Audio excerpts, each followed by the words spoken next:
Represento las calles de mi tierra. Mi bandera, ay, mi bandera. Puerto Rico y todos los latinos.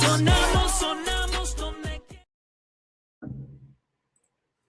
Welcome in, everyone. Salute, man. We are officially plugged into the Sports Jedi Network. We are Latinos with Wrestling Voices, the undisputed home of the sharpest takes in the whole galaxy. I'm your host, BS Sports Jedi Gabe. Today, we're just not going to scratch the surface. We're diving right into the trenches, the wildest week in professional wrestling here on the Sports Jedi Network, from the road to WrestleMania that is heating up on both Raw and SmackDown, the absolute chaos on NXT, in the high-stake evolution of AEW Dynamite coming off the fallout of their pay-per-view, and the hard-hitting TNA Impact. We got you all covered under the roof. But before we get ignited and put our lifesavers, we're going to break things down in the tape, and we got you. Shout out our powerhouses that fueled this grind in every live broadcast here. The one and only G Fuel Energy. Thank you, G Fuel Energy. Listen, we're not just breaking these matches calmly. We are fueled. We are sponsored. We are high octane energy, bringing you from the desk to our homes. And if you need that formula, that extra get up, head over to gfuelenergy.com and use Chris's promo code PGHChris. And for this week or this month, there's 30% off. Normally it's 20. At checkout, you put PGHChris and save. Energy drink of PGH Chris TV, and affiliate of the Sports Jedi Network. Also, our other affiliate sponsored, Dude Wipes. Because let's be honest, if your booking gets messy tonight, at least you don't have to go down with the ship. You don't get caught off guard. You go to Dude Wipes. Text Dude Wipes, capital letters DUDESSAVE to 59463. And you save 20% off. They'll send you a code. Stay fresh, stay clean, stay match ready. And our final sponsor, Blackout Coffee. Blackout Coffee, go to blackoutcoffee.com/Rumba and hit the promo code SportsJedi20 and save 20% off. Enough with the sponsors. Thank you so much. Let's go into the sharpest mind on the channel, the one and only PGH Chris. Buenas tardes, Chris. Good afternoon, everybody. Yes, we're here. Another Saturday here for Weekly Wrestling. We appreciate you guys being here. Good. Not that bad. Not that bad of a week. Good week here. We're gonna break into it. A lot of things. Couple news outside of the wrestling in-ring stuff. So we're gonna break it all down for you guys today. So thank you guys for being here, like usual. And we cannot wait. I cannot wait to break this shit down. I'm willing to do that. Happy salute to the chat, everyone in the chat from all the different platforms, on X, on Rumble, on Instagram, on Twitch, on Kick, YouTube. We got Heather right in the chat. Salute, Miss Wright. Where would you, first and foremost, let's give our condolences. I have a couple of in memorial passing over the night. Of course, the most famous Chuck Norris, and one half of the Midnight Express. May you rest in peace to them. Not much to add there. One of the phenomenal tag teams for the Midnight Express. Not much my cup of coffee. I don't want to sound like I didn't negative or didn't like them. I, respect it. When it came to tag team wrestling, Midnight Express, one of the top Mount Rushmores for some people. Again, may he rest in peace, Chris. Yes, Dennis Condrey is the other guy, the Midnight Express. He is the one that we're talking about, and I agree. Also with Chuck, he's gonna be a future Hall of Famer now. No, I'm just kidding. I like Chuck. I'm a martial artist. I love Chuck. I went and watched his movies, obviously, when I was a kid. So we definitely an icon. Lost an icon yesterday.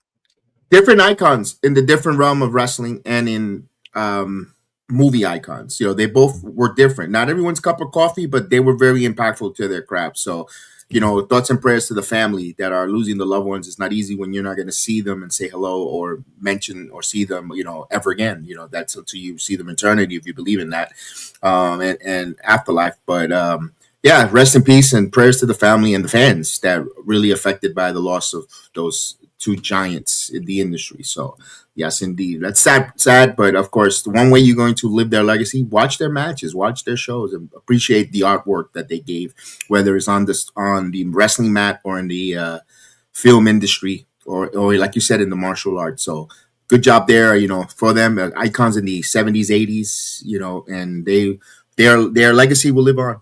Will live on there. Speaking of legacy, someone's getting immortalized into the WWE Hall of Fame.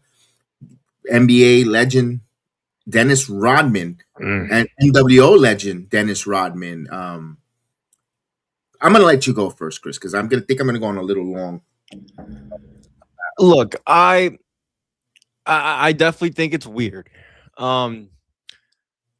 Just for the obviously simple fact that he never did it. All this was at a time in WCW where they were competing against WWE. Hell, almost took WWE RAW out of business. And I just, it's because WWE now owns the rights to WCW. That's the only reason why he's in the Hall of Fame. In the celebrity wing. I think the whole celebrity wing is stupid. Again, I tweeted out yesterday, there are very, very few people that I think not even should be in the Hall of Fame, not even as a celebrity wing. You could arguably put them in their own right. Excuse me, I'm turning this fucking fan off because it's loud in the background. But my point is, like, Mr. T, Cyndi Lauper, which Kev is going to talk about, and Andy Kaufman, like, he's already in it. But those are the first three celebrities I can think of that could be in the Hall of Fame even without this celebrity wing. I think the celebrity wing's stupid. Snoop Dogg shouldn't be in the Hall of Fame. Who else is we literally talked about this off air. Like, my point, there's so many people that's like, what? But yeah, I mean, he's in the Hall of Fame, guys, because WWE owns the rights to WCW. They need a celebrity.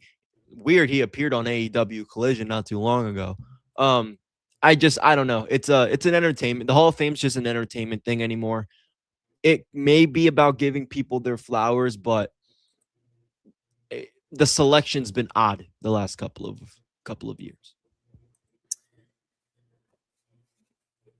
When all of this celebrity wing of Hall of Fame, there is none without Mr. T and Cyndi Lauper and Andy Kaufman.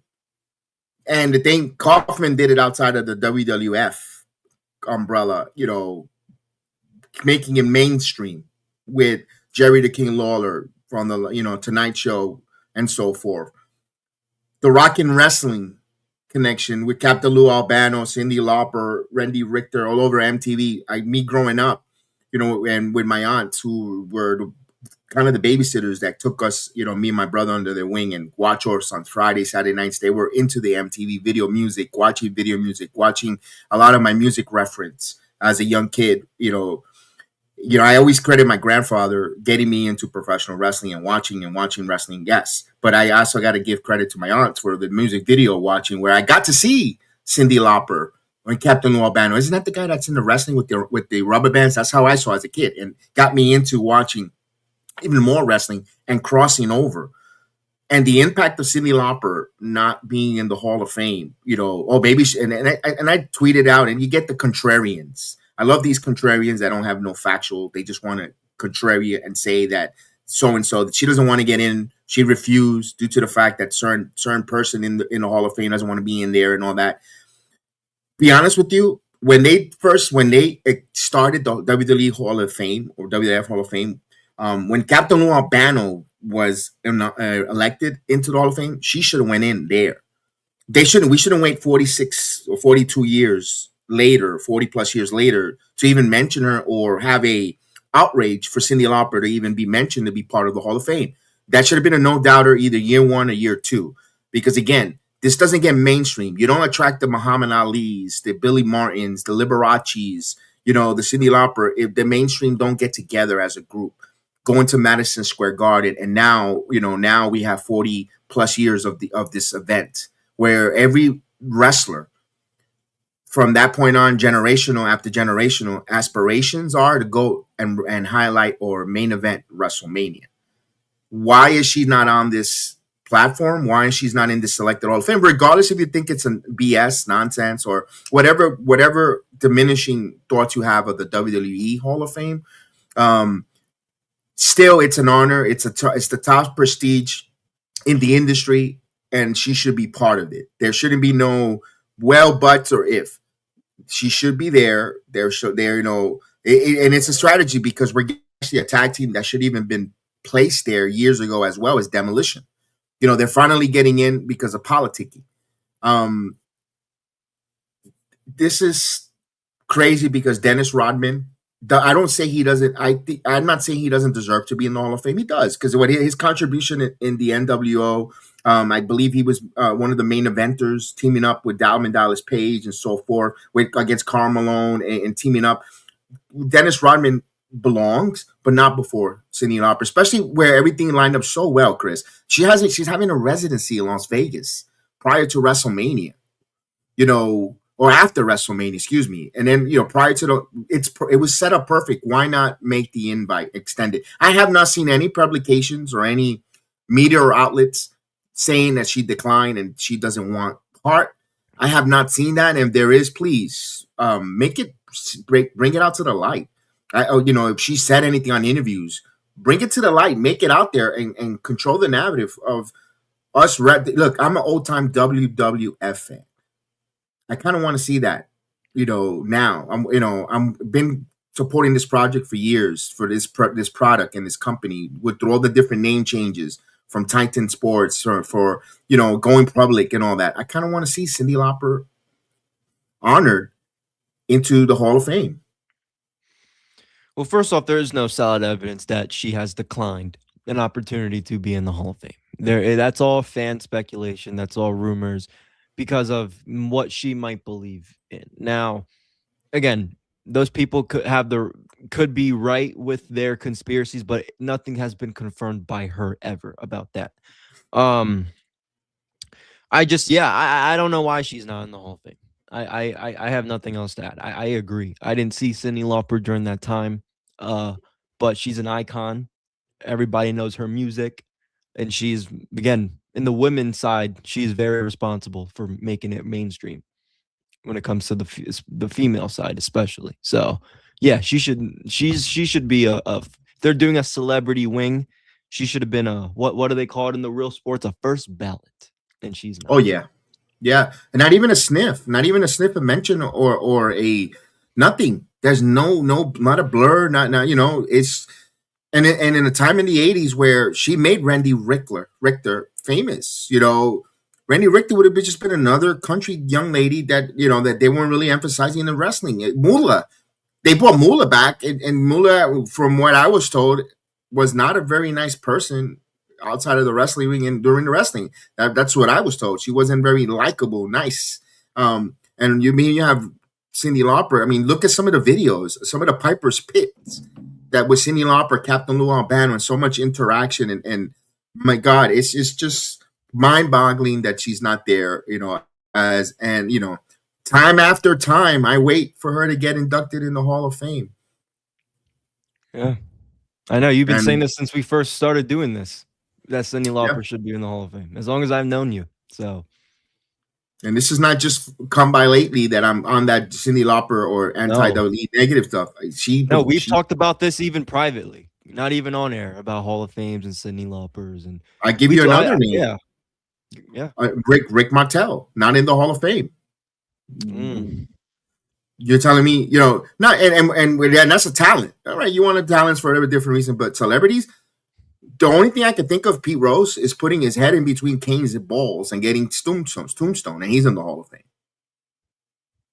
I mean, celebrity part. You know, we talked about this. Regis Philbin he belongs in that wing because he spoke about it. He had the wrestlers interview on Regis and Kathy Lee, and you had Macho Man and his contribution to the wrestling business, trying to cross over mainstream. I think Cyndi Lauper was one of the first ones. Like we have a lot of Bob Uecker being a ring announcer and backstage pundit at the WrestleMania in the Hall of Fame. You know, those are the ones that, you know, I don't see what Snoop Dogg. No disrespect to him, how's he in the Hall of Fame before Cyndi Lauper? Because there is no music celebrity without Cyndi Lauper for Snoop Dogg to be in that position. And the thing is, I don't hear any celebrities or anyone speaking up about this. Especially the people that she was working with during that time. Like you would they're think. dying. They're passing away. I know. Yeah. Yeah. You know, Pat Patterson, he's no longer with us. Gorilla Monsoon no longer with us. Here, yeah. You know, Then I hate to say it, maybe she won't get inducted until she's gone. that's And she's that's what I'm catching trying. up. And she's in her That's mid what I'm trying to 70s. avoid. That's what I'm Yeah. trying to avoid. You know, it was sad to see the Macho Man get inducted into the Hall of Fame not being alive with us. Yeah. And having, you know, Lanny Poffo, brother, inducted. That's disheartening. After Even she for the passed Celebrity Hall of Fame for Muhammad Ali, like I think yes, like they should have done that for him a while ago when he was alive. I agree with you on that one. You know, and there's no one really from that jet. Hulk Hogan passed away. He can't even, and Hogan is radioactive. Roddy Piper, I wish he was alive because I think Piper would have been one of those to speak up on and getting her into the Hall of Fame and having that opportunity to conversation. Because Albano is not with us, Piper is not with us, Snooker's passed. You know, Mr. T, but who's really running to give Mr. T a microphone these days after I heard he's not doing too well either. Yeah, you know, we just lost Chuck Norris. You know, those people from my generation are now, you know, the afterlife, and we don't want that to happen with Cyndi Lauper. You know, getting into the Hall of Fame when she could hear the last few roars of her crowd while she's still singing in residency, she's still going strong. So let's go. I'm sorry, I don't see how Ozzy Osbourne is ahead of Cyndi Lauper in the Hall of Fame. Ozzy Osbourne, why? Because now they're using his song War Pigs now. No disrespect. It's a great song, but come on. I mean, what are we doing here, guys? What are we doing for that poor lady? Why? Why is it that every woman has to go through a challenge and obstacles and everything from their right to vote? You know, in the history when it comes to right now, you know, everything. What has she done? What has she done? You know, that she cannot get into this Hall of Fame? Has she done something wrong or said something wrong about the company in the past? Because I've never seen or heard it. I don't know. Seen or heard anything. No. And this is what I asked that. The only one that I could think of that could really speak up, two people right now. And I don't know if the wrestling fans want to hear that. Three, actually, but two. I'm going to say two. Vince. That spoke. Vince is the last one that I said, maybe three. He was the third one. It's Shane and Stephanie McMahon. Because Stephanie, they were young kids with WrestleMania. Me and Stephanie are pretty much, I believe, the same age. And seeing that pop culture, just thinking her as a young child, seeing Cyndi Lauper doing business with her father and being in her father and her grandfather. She's the only one that could speak about and that's something, you know what? That's something that she should be putting on What's Your Story?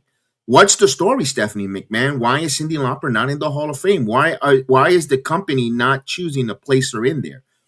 And Vince McMahon is another one that could be asked that question. Why has she not been given the proper respect in getting and making you a billionaire? Because she has an eighth of a reason why he's a billionaire with that. We just talked about it, not to go around in circles, but she's one of those big reasons. And of course Hogan and all that, but she played a part in that eco cycle that is what is WrestleMania. This is why we're very, at least myself, very passionate about why she should be in the Hall of Fame. Plain and simple. And it's just weird because don't wait for next year when they're if they go to Saudi Arabia. Don't wait for next year. That's cheaping. If you do a Hall of Fame when it's outside of the United States. Let's get her in there. You know, God forbid she passes, and then you guys going to say and show the clips and all that. And give her flowers now. Give her flowers now for Cyndi Lauper. I agree. We'll see what happens. But let's not take away from a week of good wrestling that we have here. I'm going to start with something that we spoken about because it affected us personally, ourselves. If you know, last year in July, we had the honor, the privilege to be at Slammiversary in the UBS Arena. We were invited by TNA Wrestling. We got to go to the Mamaroneck softball game, participate, you know, as viewers, as the channel covered watching and speaking about it. And we mentioned it months ago that I think TNA is heading to, especially waiting for it to make it official. Well, Carlos Silva spoke. Yesterday and made it official. Slammiversary should be heading back to the UBS Arena in July, where it was no secret that he mentioned last year he had an interview with us and said how much of a strong business relationship and respect he has with the current UBS Arena ownership and Ledecky. and so forth. And it was not to no surprise when that was mentioned, Chris. I'm really happy. Not selfishly, right? Because this is something that we like to do. We're gonna watch it regardless, right? It's gonna be good. But for TNA, no, we were there last year. We kind of know how the weekend down there is like, and it was nothing but fun. There's a lot where they're at. It's perfect, not too far from JFK. You can do stuff in the Queens area. They did do other independent shows in Coney Island. Maybe they do the softball game again this year or something different. But this is good business for TNA because, again, I don't know what other arena in the country they could use like that for one of their biggest shows. I mean, think about it, dude. They did Bound for Glory inside of a fucking college. Yes. So keep this relationship going as much as you can. I love it. I'm expecting it to be bigger than it was last year. And I don't know if I'm putting too much pressure on TNA, but it's like we were there. Like I'm fuck the show. Real quick, just the whole weekend that takes up the media. We were a part of that media leading up to that show. They did really, really big. They went all out.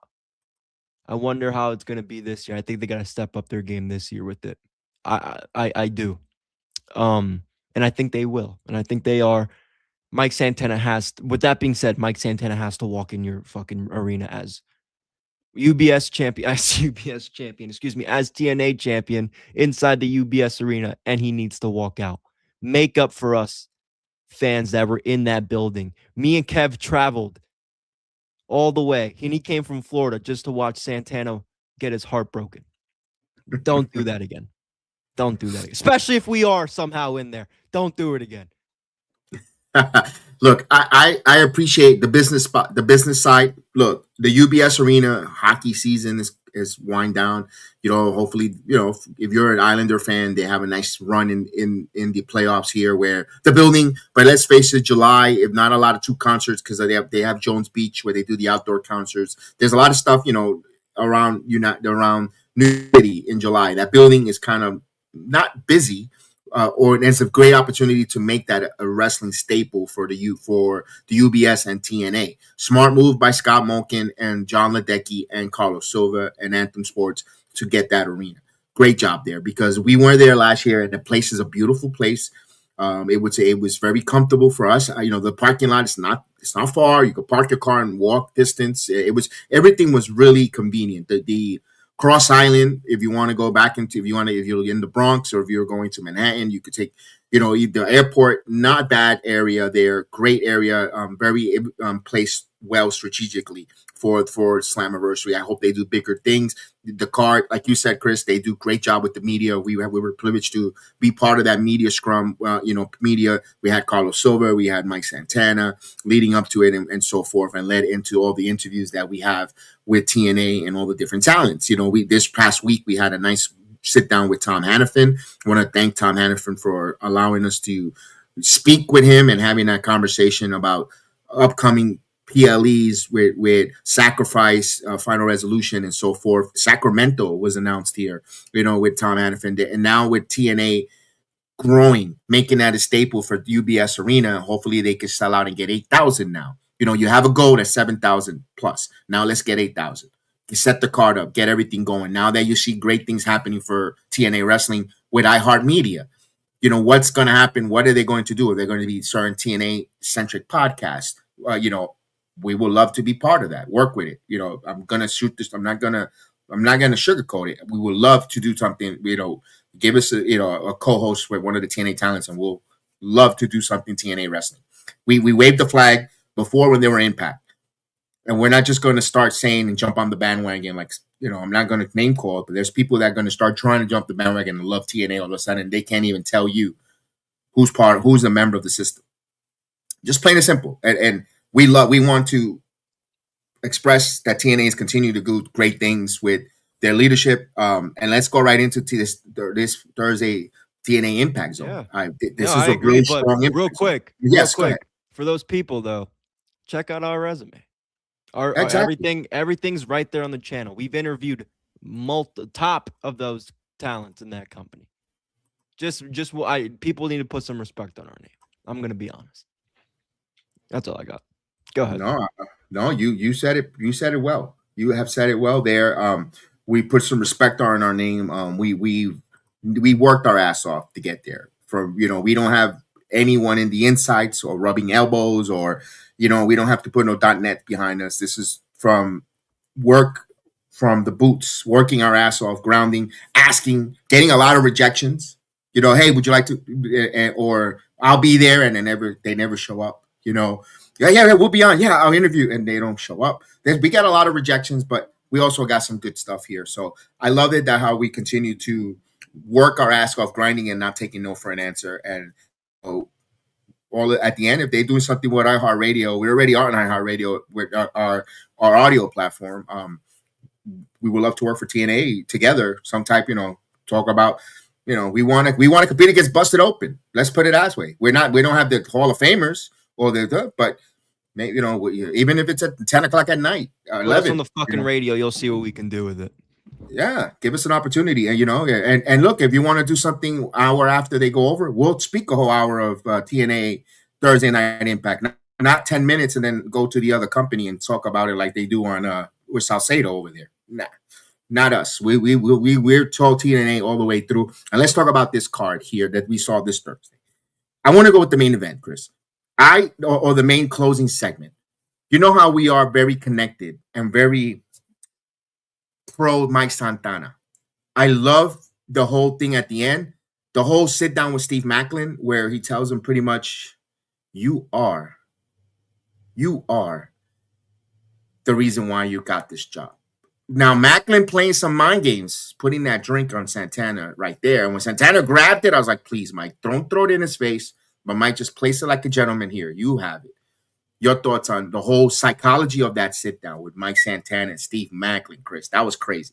I'm enjoying what they got going on. Again, I'm not one of those people, maybe for me, because I'm an old school TNA fan, so I care about protecting the feast and fired. I've been very honest about that since day one. But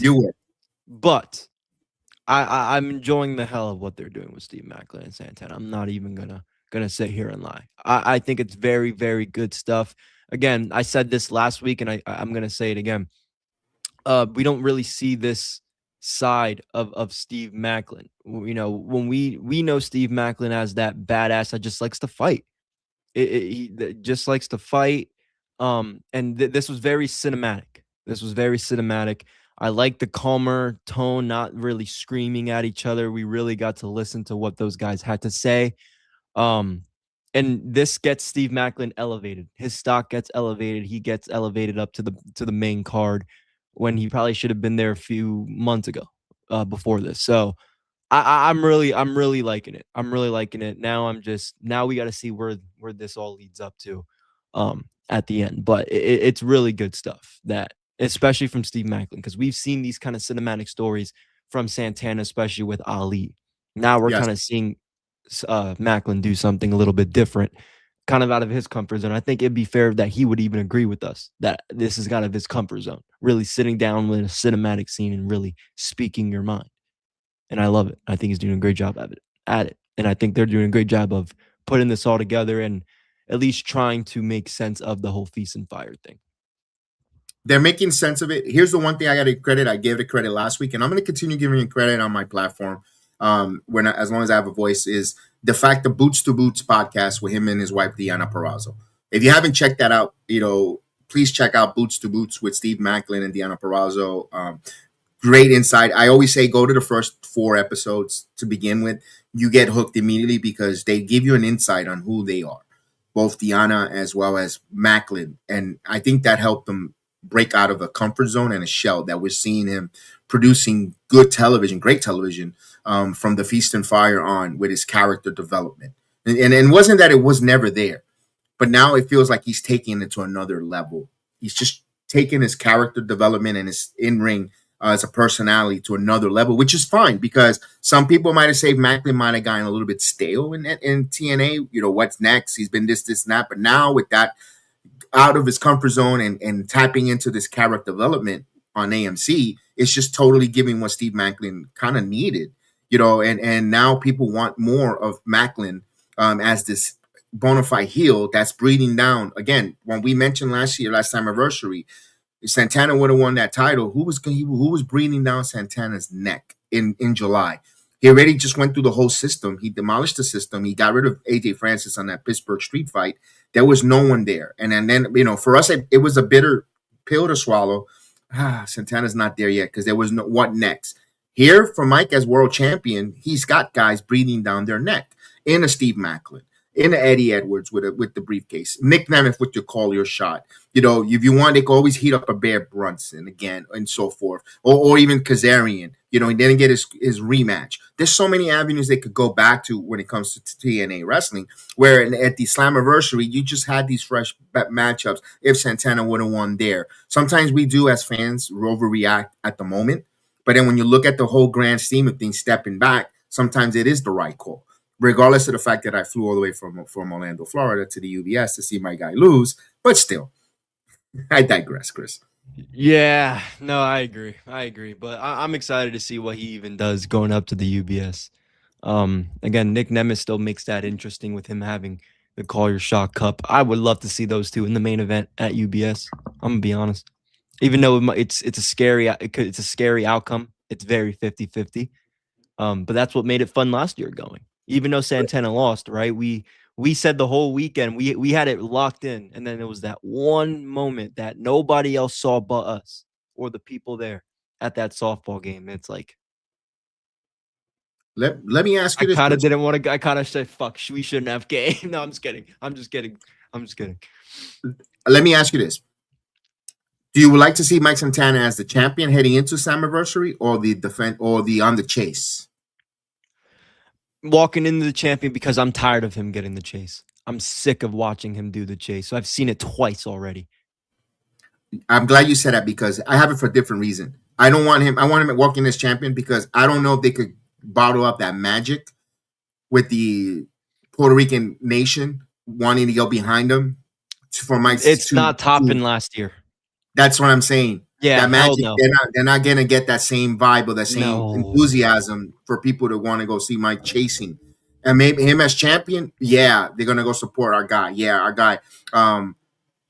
And I'm gonna go out of the box. And it's never I don't know. I'm gonna say never. Not say never, say never. But I will love this. And I would try whatever I have to do to tweet, email, text. If they could somehow really tap into the collaboration with the WWE for Mike Santana to defend his TNA World Title against Damian Priest. You want to talk about 9,000 people in this? You want to TNA? You guys listen to us. You guys love us. We love you guys. To take a little bit from the President 47. Believe in me, the biggest card, Damian Priest, Mike Santana, Slammiversary. The ultimate crossover. And you can even have Bayley, who wants to work in TNA. Let her take on one of the knockouts. Make that collaboration, man. You want to sell the UBS arena and have, and it's coming off the heels a month before and you announce it at the Puerto Rican Day Parade, man. Use the marketing. At the end of the day, the money, green in that UBS arena is the same. It doesn't matter if it's Puerto Rican money. It doesn't matter if it's some white money, if it's Chinese. It's still money currency. You put those two guys in your main event, you're going to make moolah, chavo, dinero, money. Listen, that's a dream. That's a dream. Hopefully TNA just listens to us and thinks about it, because they know from our interviews, from us talking to them, they know how big their Puerto Rican market is with Santana being in the company. Huge. They're not stupid. I just don't think personally they're capitalizing on it. They're not dumb. They know exactly what they have. This year, they need to capitalize on it. That's why you got to go bigger and better. Look, I agree. Only so that is a dream. That is a dream. It is a dream. But if they want to make money and take the UBS arena to another level and get it close to 7,000 and more, announce that. Puerto Rican Day weekend. Mike Santana. A dream matchup. It's okay if it takes back. If you if it takes us back story on the world title picture, it's Slammiversary still. It's okay to do it there.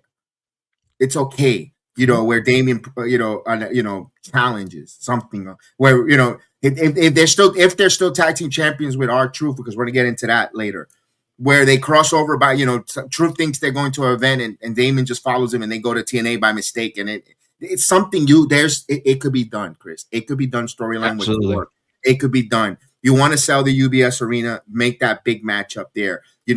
I think you owe it to the Puerto Rican nation there that went out to the UBS arena last year.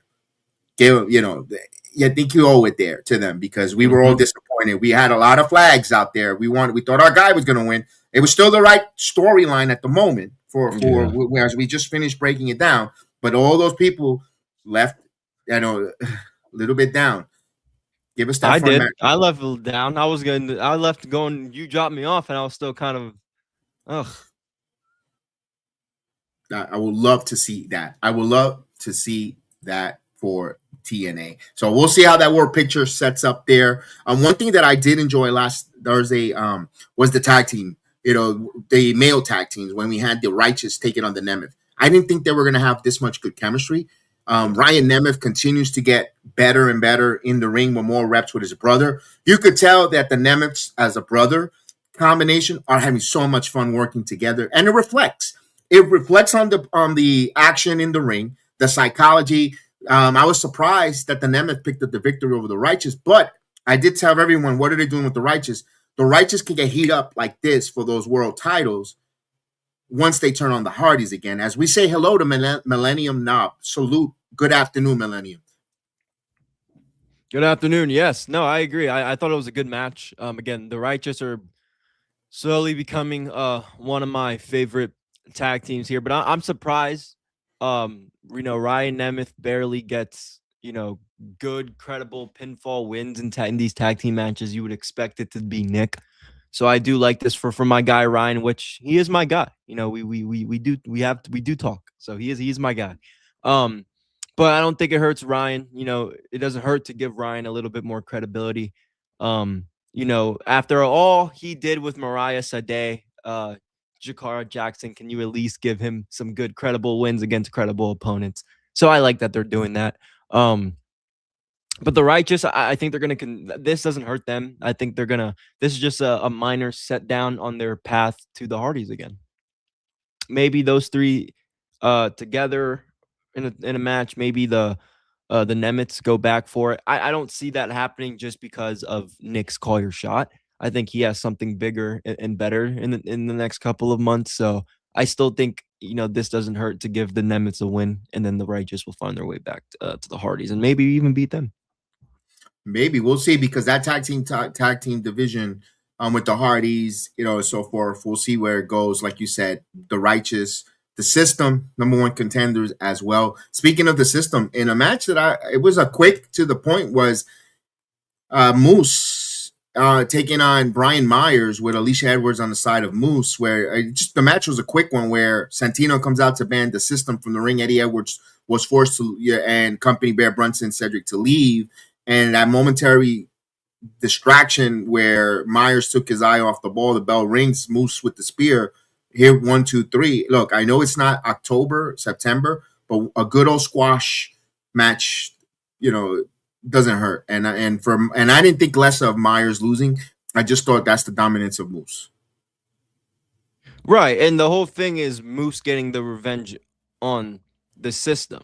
And I think their leader would be Eddie Edwards. Is that fair to say?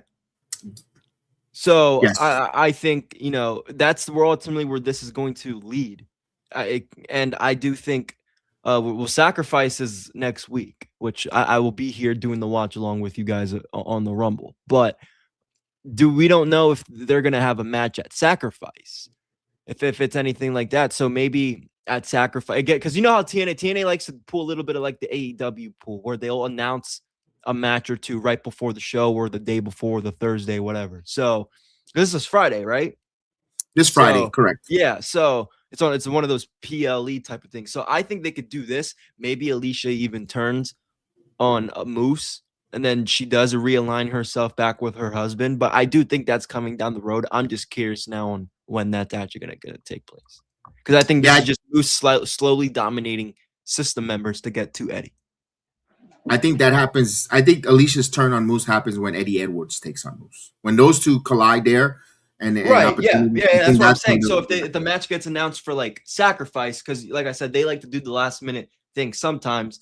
I think we could see that as early as Sacrifice. It could happen there, or No Surrender, because it's going to be the pay-per-view. This is the PLE, and the one in Cleveland is the fair. Well, Rebellion. Excuse me. So Rebellion. That's when the iHeartMedia deal actually takes in place. Yes, that's when the media deal. So, yes, I mean, yeah, I could see that too. But again, I think my point is I do think it's going to happen.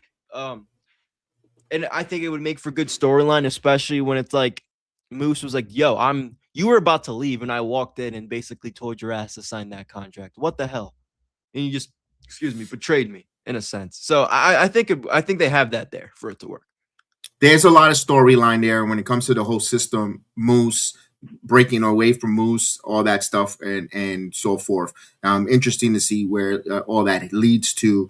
Again, but next week it's Bray Brunson and Moose, so that's going to be even a banger right before the eve of the PLE, Moose versus Bear Brunson, those big hoss going at it. That's going to be more and interesting. Rosemary, got another Rosemary segment. I kind of liking what I'm seeing with the cinematic. Of course, they are in the home of AMC. Why not use cinematic situation? We saw the main event closing segment was a cinematic sit down, and we had a cinematic with Rosemary beginning some vignettes on her trying to bring back up with this Lazarus project. The segment was centered around envy as Rosemary encountered Allie, the bunny, presented her with new clothes, and then the other two met with Raven, Nevermore, discussed and hinting at jealousy between Raven and Tommy Dreamer. I mean, 30 years later, Tommy Dreamer can't get over this Raven guy. I mean, my goodness, talk about guys yin and yang. I mean, they're going to be buried next to each other. But I like the fact that Rosemary continues to get these segments. She's, and for Allie, aka the bunny, kind of back on television. Good job there. I don't know if she's going to be an in-ring. I said this to you off a stage, but I don't know if it worked because I don't think Abaddon and Rosemary would be a great knockout if they were to be able to put those two ladies together. But I don't think that's going to happen. No, that's not going to happen. No, I agree though. That'd be a great one. And speaking, let's keep it on the knockouts. We had a match with Jada Stone and Elena Black. Looks like the Tasha Steele element of her and Jada Stone are not over. But also we're seeing Elena Black and Mara Sade getting into some grudge fuel. I wanted to first speak about Jada Stone and Tasha Steele, where Order 4 kinds of surrounds her, and out comes Trey Miguel for the save. Kind of weird. I thought to see Trey Miguel and Jada getting her back, but all it looks like it's Trey Miguel's looking like that international title might be in jeopardy to Mustafa Ali, Chris. Yeah, I wouldn't mind that. I think they would have a banger match. I think Trey Miguel. I think I could honestly see him still being the international champion. But again, I don't know because I do want to see Ali in the world title scene. I'm gonna be honest. Okay. So I don't. He's such a good heel to feed for Santana. I mean, he has heels, but I think this is a good one. But I don't know. I like both of them, so I'm not gonna really care who would win the international title. I just don't see why Mustafa Ali would go for the international title. Not that it's beneath him or anything. I'm not saying that. He's been on such a run and he's one of the top heels playing gimmicky with Elias for the past couple of months. I just figured he'd be the next in line for a world title shot. But if he is the international champion, cool. I mean, that makes him more of a legit character and heel on the show because he has a championship. So either way, it's not bad. I would, if I'm Trey Miguel, if I'm a Trey Miguel diehard, I worry a little bit that he's gonna lose. Yeah, because here's the one thing: numbers game, where I guess because next week I believe it's a mixed tag match. I believe he's teaming up with Jada Stone, and they're gonna have a mixed tag match against Ali and Tasha Steele.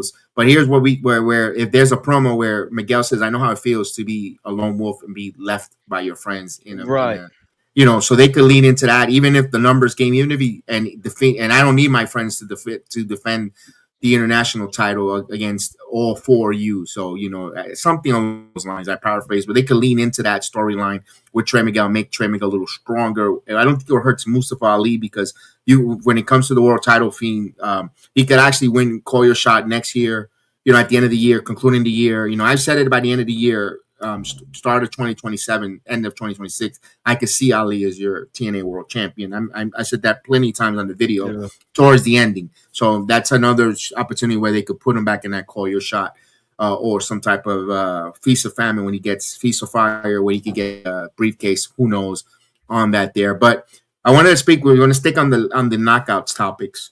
Elena Black, Mara Sade. There's something missing for me to really get hot and heavy in this feud. Yeah, I'm trying to put my finger on it. I don't know what it is. I'm not disinterested, but there's something I need from them. I don't know what it is, Chris. I don't know. I don't know how interested I am in those two. I like Mariah Sade feuding with somebody that she could feud with, but I don't. Like you said, there's something missing. There's something there. I don't know what it is. Is it maybe they need I don't know if they're going to do a kendo stick match or a gimmick match. Is it required for the ladies for us to get involved in it when they go lock in toe to toe? But then, I don't know. Something is quite there that's not there yet. I don't know if it's the sympathy angle that we're missing, because it feels like too bad, and I mean not negative, like mean, like tough bitch. Yeah, That's all I'm asking. What is it missing from them? And I don't know if that's what it is, or because I feel like they both want to be the baddest bitch on the block. And who am I going to feel sympathy for, and who am I going to go above and beyond rooting for? If you both think your shit don't stink, maybe that's what it is. I agree. One of them isn't humble. I don't feel like neither one is humble enough to earn the fan sympathy. Maybe that's the right. Elena. Maybe that's the right phrase. I got to get behind you. Give me a reason to feel sympathy and care about you, because you just, for Mara, she just beat the crap out of Ryan. I got more sympathy in Ryan. Yeah, I know, right? So now Elena, comes out, cocky, arrogant, and couldn't care, for you to want to get behind her. Now you're taking on a Mara side. So that's where the dynamic is, and doesn't mean it's going to be a terrible match. It's not that I'm going to be this. There's something there as an emotional investment part that gets you hooked on there. Something that was kind of weird, emotionally invested for different reasons, was the tag team match that we had. The Angel Warriors, Lee Ying Lee, Xia Brookside taking on Adriana Grace and Danny Luna along with Stax. The dynamic with Danny Luna not wanting to really be friendly with Adriana Grace was kind of weird. But I thought this was going to lead or hinting the Angel Warriors split, but no, they're going strong as ever as a tag team, where I had Adriana and Stax on the other end at Birthright.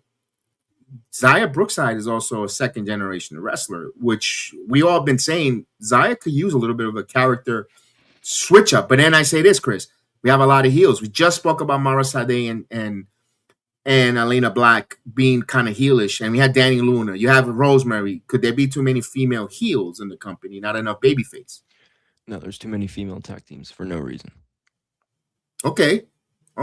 There's too many female tag teams for no reason. I'm gonna be honest. Even with the iconic, with the inspiration leaving. Yeah, but it's like I'm not advocating for the women's world titles or knockouts tag team titles to be dropped, but it's like I had this say. I'm just gonna be repeating myself every time. They don't have enough knockouts. And and now they're all tag team. Like, I don't know. Danny Luna, like, I like her. I don't see her being the knockouts tag team champion. I think Ariana has the more interesting story there, but I don't know why Ying Lee and Xia are still a tag team. I have nothing for it. I have nothing. I have no idea. I don't want to see them as a tag team. They're not bad together in terms of matches, but fans don't resonate with them as a tag team. They get no reaction every single time. Just let them do their own shit. Let Xia Lee or Ying Lee be this babyface girl that does the cool moves, and let Xia do her own thing over there. But there's too many tag teams. But would you think a huge character change for Brookside helps, or Yeah. you still want her the Ober baby face? This is where she belongs. It's a tough one because I don't know. I felt like this about Roxanne, and Okay. it's like when she was that super, and then she tried to force herself to be a heel. I'm just like, dude, I've seen better acting other places with bad guys, bad girls, and I don't want that to happen to her because it's like she could have just stayed being that cheesy, corny baby face. But again, where's that gonna get her? You gotta at least try.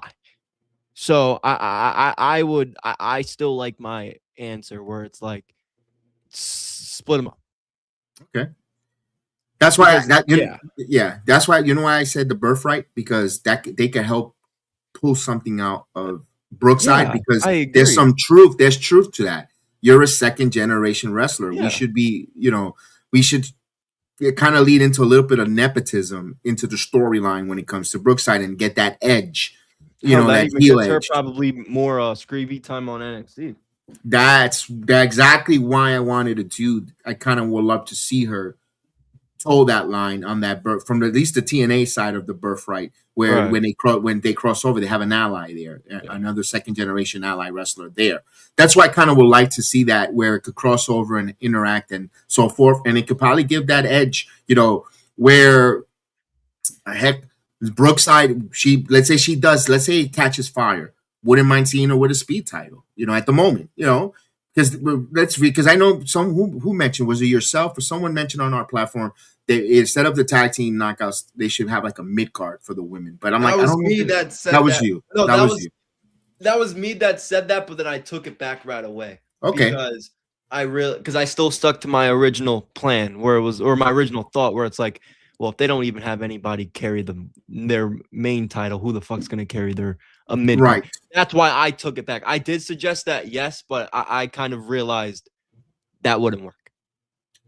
For those reasons there, for those reasons I mentioned, I did mention that, but I thought about that pretty quick. I think after we went off the air too, I was like, maybe they shouldn't have a mid-card championship. No, it's because of that reason though. And again, they're not going to pull the trigger on Indy. So and they should at this point. But I mean, I don't know. You can't run JC Jane back. You can't. She's done. As soon as she drops that title, she's on SmackDown. Yeah.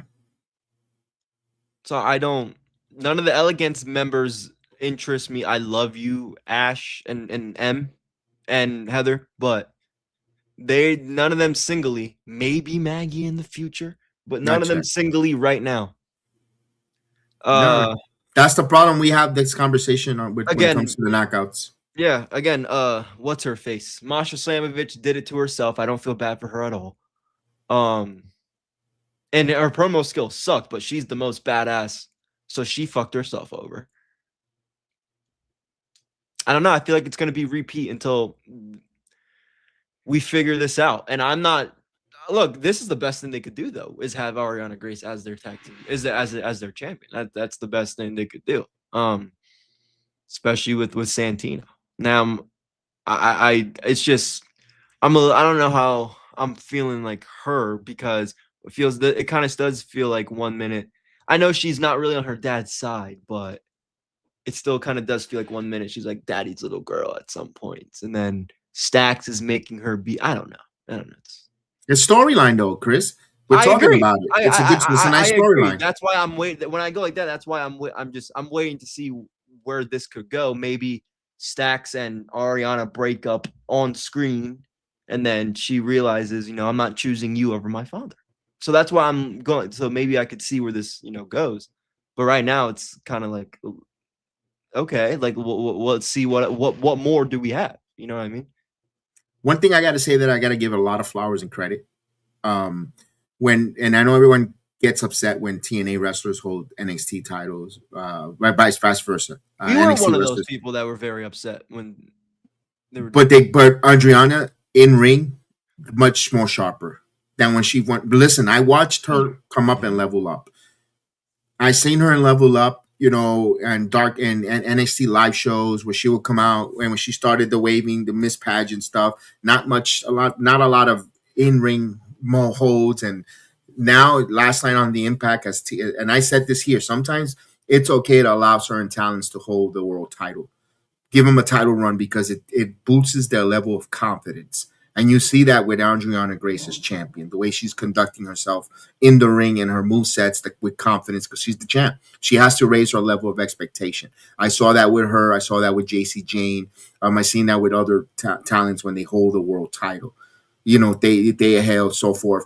And sometimes it helps when they're world champions. It elevates talent. And yes, there's a big deal on that piece of prop title. It does help the talents. You're telling them that you trust them to be the face of their division or their company, and it kind of brings out the best. And that's a good job. Kudos there. You see that there. I wanted to give that some, but I want to say something that I don't know if it really was impressive or they even got to the best of the best. We had a match with Mr. Elegance take on Action Mike Jackson. I'm not impressed with Mr. Elegance. I don't know. You know, maybe he was nervous to work. And actually, Mike Jackson is very, very entertaining. But this Thursday, he did look his age. And I was like, oh, where was the guy, Mance Warner? How important was Mance Warner to bring the best out of that man? Because Mr. Elegance, right? Mr. Elegance doesn't. You don't deserve any fucking mention on this channel, dude. You ruined that group for me. Ask Kev. I was one of the very few people that actually liked the Elegance brand. Yeah. I was one of the only people. People were looking at me crazy inside the UBS arena when they came out during the pre-show. I was like, yeah.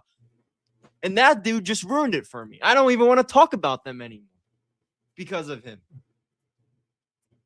He has no place in this group. And I would say this on an official TNA platform. I would say this to him. I would say this to any of the members. Kick this guy out. The only thing that people, and look, I don't even think the girls are resonating towards him. I was going to say the only reason why maybe he's on TV is so you get the, oh, look at that guy. I don't even think that. I think the girls probably think, you know, he's probably not into me. I don't see his fucking point. It's been how long? It's been like 3 months. I don't understand it. They already had their male elegance, and it was the concierge. Yeah, that's the discount. That's the disconnect. I liked it. You know, George Iceman is the guy who's leading the elegance. He's teaching the ladies how to be elegant. I understand they wanted to bring a male. That would have been different if Ash wasn't returning. But the minute Ash decides she's returning back and becoming an in-ring competitor, Chris, this is where you got to say, well, there is no need for the male. That's where I have the disconnect. That's where I have to disconnect, the extra male. And the thing is, okay, all right, if you're going to be there, I would have preferred them having Agent Zero as the male elegance. That doesn't do nothing but stand there and be a muscle. Than him coming out there and starting to swim on the floor, throwing himself and looks like a tantrum while swimming, doing the backstroke. He looked like he's like a little toddler who's going to throw a tantrum, and he's doing the freaking backstroke. It just, ooh. Hello, what's going on? Snuckle Brew in the building. Salute. Oh, yeah. Salute, man. Happy Saturday to you, my friend. There you go. And there we go. He said it. Look at that. It's useless unless he becomes it's enforcer. It's over. Yeah. You see, we were on the same page. Enforcer for what, though? They're a female group. What is he? Who is he enforcing? What is his role? That's what I'm saying. They're a female group. That's my only disconnect. Is that they're a female group. Why the fuck is this guy a part of it? If you wanted an enforcer for like Maggie is your enforcer. What the hell are we talking about?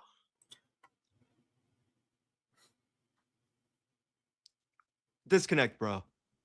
Next. It is a disconnect. It is a disconnect. And I felt bad from Action Jackson, Mike Jackson. He looked it old there. I was like, oh, bendito. Unless he wants to be in the ring, why is he? I guess he wants to. I saw his interview with Gia Miller. He looked very like he still wants to be there, which is all respect to that guy. But I mean, We'll see. Shout out to I give him all the fucking props in the world, though. I really do.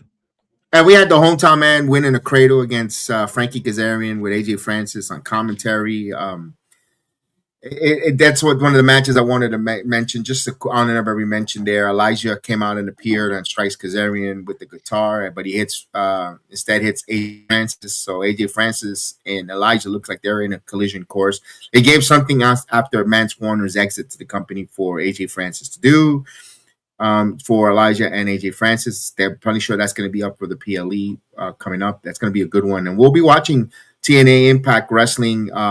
Night in, we talked about the Santana and Macklin. That's going to go face to face, ready to go, and so forth. We're going to move gears over to we're going to do all elite wrestling because we're going to do a lot of WWE talk at the end. But we're going to hear about our sponsor. And just like Mike Jackson, when you want to be in the ring confidently, cool, and you're doing moves, you don't want to poop your pants, make sure we're going to hear from Dude Wipes. All right, quick break. Don't go anywhere.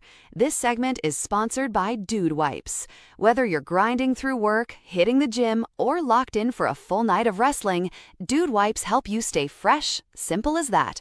Portable, convenient, and designed for real life. And of course, this show is powered by the Sports Jedi Network, independent wrestling coverage, real discussion, and a community that actually knows the product. If you rock with what we do here, support the sponsors that support the channel. Now, let's get back to the breakdown. Take it away, PGH Chris and Sports Jedi Kev. You're watching Jedi Sports Network with Kev. Thank you, Jody Threat. You can check our interview with Jody Threat here on the Sports Jedi Network. We had that back in January. Appreciate her, Jody Threat. Chris, let's shift some gears, man. Again, I tell you this each and every week, and I'll say it to you in your face and behind your back. You're doing a hell of a job here with AEW's Dynamite Instant Reaction as soon as the show is over. Sometimes at 10:10, sometimes it starts at 10:15. It all depends on what Tony Khan has up his ass. But your thoughts here. Let's talk about All Elite Wrestling, the fallout of their pay-per-view Revolution, where I hope you had your G Fuel energy watching that show. Oh boy. Couple things from this show. They were in Fresno, California. Crowd wasn't terrible. They were kind of lackluster at some points, but I'm gonna get into this couple of things here. Talk a little bit about everything, but get into the few things that are important before we really, because there's a lot of WWE talk to get into, and we want to get there. We want to get there. So bear with us, bear with me, and we're gonna talk a little bit about Dynamite. Will Ospreay comes back. We'll start there. Will Ospreay versus Blake Christian comes back in his first match. This is his first match since last August, I believe it was the All-In match. He's back after his neck surgery. I thought he'd be out for way longer, but it's Wembley season. It's All-In season. This guy, he wasn't lying when he said he was going to do whatever he can to get back to, his full self, or at least half self when it comes to AEW and get into the title picture. But yeah, you're good. But AEW, look, Will Ospreay, he didn't. It was an easy win. And this is no disrespect to Blake Christian at all. I think he's very, very talented as a performer. But you did not need to have Will Ospreay come out there and have a match right in the beginning of the show. Not a match at all. I would have had Will Ospreay come out and talk. We haven't seen the guy since August of last year. And we want to hear from him. Not after he has his match and then calls out Moxley.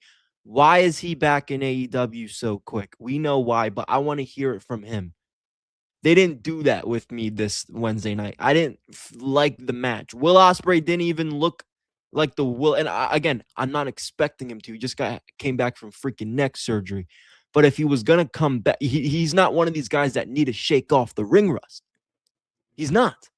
He's probably been training with his wife or back in the UK in these independent promotions for a little bit now. He's been cleared since February. We are in March.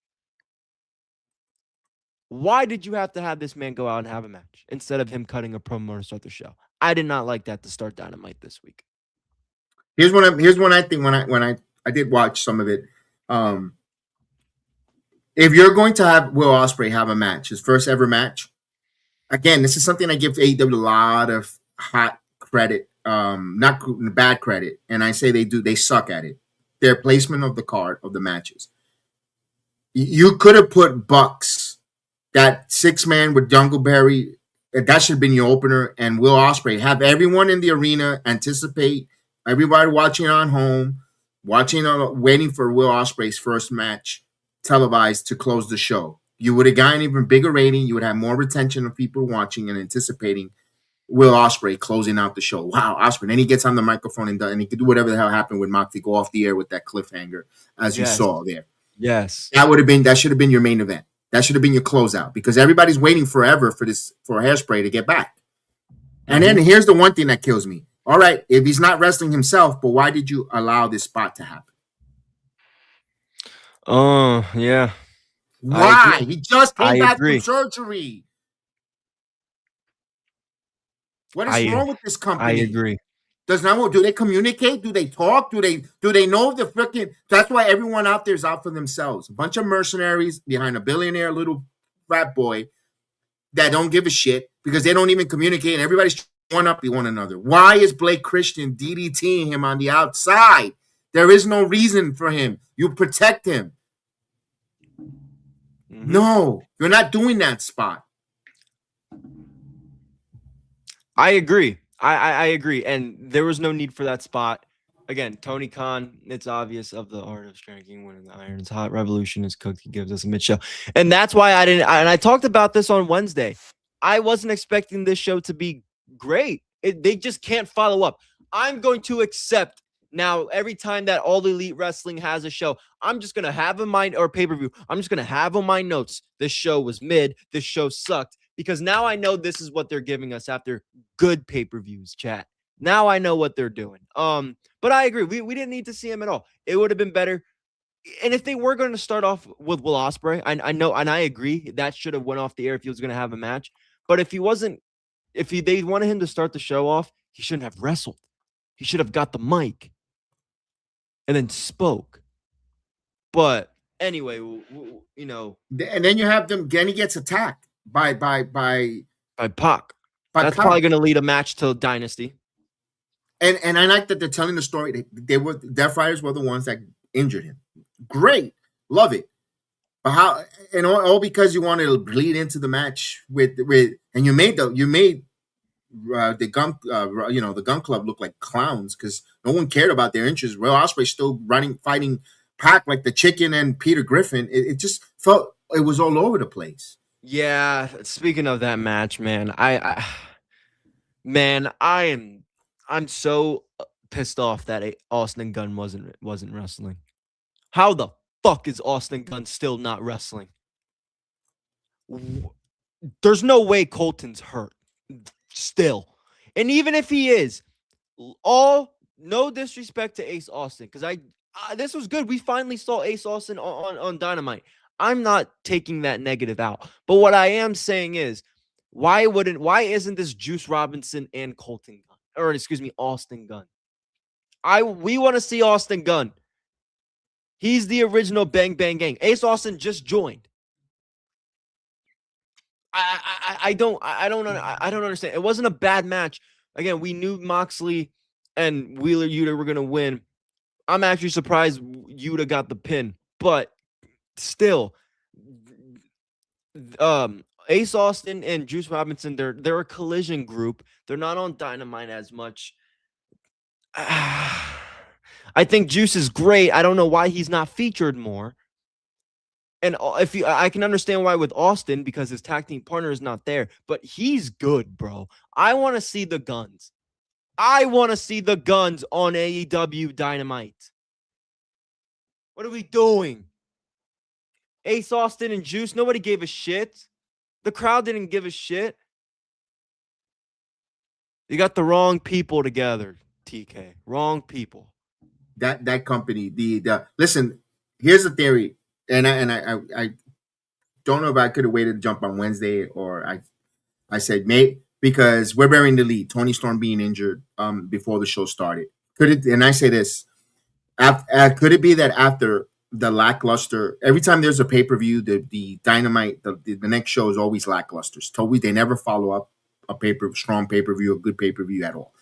It's because all their wrestlers are hurt. You have every match go over 25 plus minutes, 45 in the main event.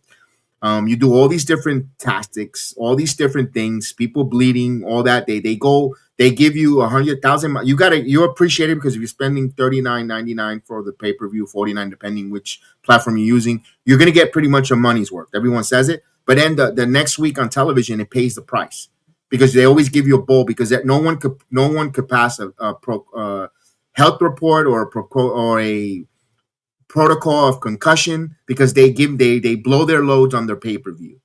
They need to tone a little bit down and save. That's why a lot of reactionary recap podcasters like a JD, like a Solid Monster, although we agree or disagree to a lot of different things, they always say this: why are we getting too many matches per the pay-per-view? They could have been a main event for a Collision or Dynamite, yada yada. Well, they should, because it would help your TV show and keep the momentum going. And if you gave that match on on the television shows, you would have been okay. It's okay to have promo and speaking section, especially coming off a banger of a pay-per-view. It's all right. Learn a little bit. If you imitate everything from every other wrestling company, like Swerve Strickland stealing the chair from Mike Santana sitting in the middle ring and speaking. Now Randy Orton is doing it too. It's like, okay, so everybody borrows a little bit of everything. One thing I learned from always retain the good stuff from others and all the bad things, filter it out. And that's what the AEW needs to do here, Chris. But let's talk about the burying the lead with Toni Storm. She's out indefinitely for the rest of the year with undisclosed injury.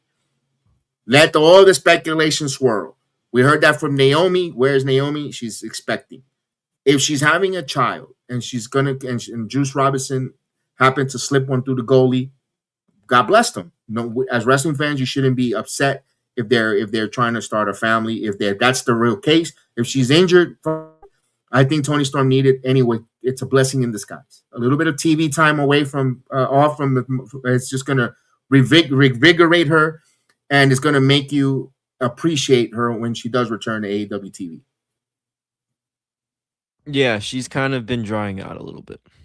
So maybe she comes back with a new character, all that stuff. I have nothing else to add. I agree. It's either one of the two things.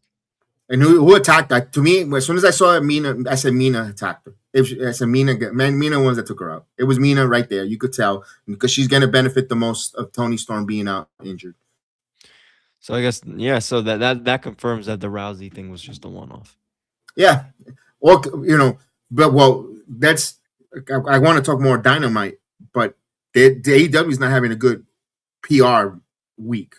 Well, you have Ricochet with his stupid comment, Ronda Rousey, the backlash people want her or not. Now Mercedes Martinez, through some negative comments about her last run that made her retire from wrestling. Now and then you have more stuff coming out when it comes to AEW. Josh Alexander's injured, out for a while. Bobby Lashley said he wasn't injured and he wasn't, but he just didn't want to be on TV. There's a lot of other stuff that they can't help themselves. They take a step forward and they take 4 leaps back. Unfortunately, that's what it seems like. That's what it seems like right now. Push Willow to percentage or percentage. Red Velvet, Athena, Deonna Purrazzo.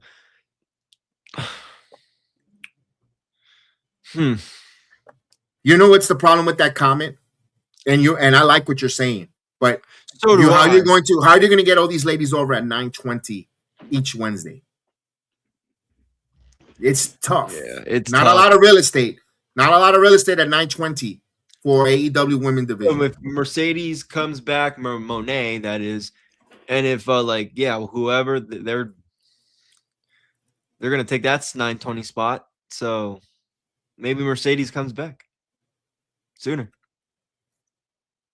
I really don't know. And the thing is they've starting some good stuff with the other ladies, in the company. And it's tough because I've said I'm a big fan of Persephone. I think Persephone is one of those big star. Tekla. We didn't see Tekla, Chris. We didn't see Tekla on Dynamite. No, we'll probably see her tonight on Collision, which there's nothing on the night, so I actually might catch it. Oh, there's AAA, but that's at 10. The Rey de Reyes. I'll watch I don't that, know. maybe. But we'll see. We'll see what happens with Tony. We'll talk about, I'll do an honorable mention before we get the last two things I think are important on the show.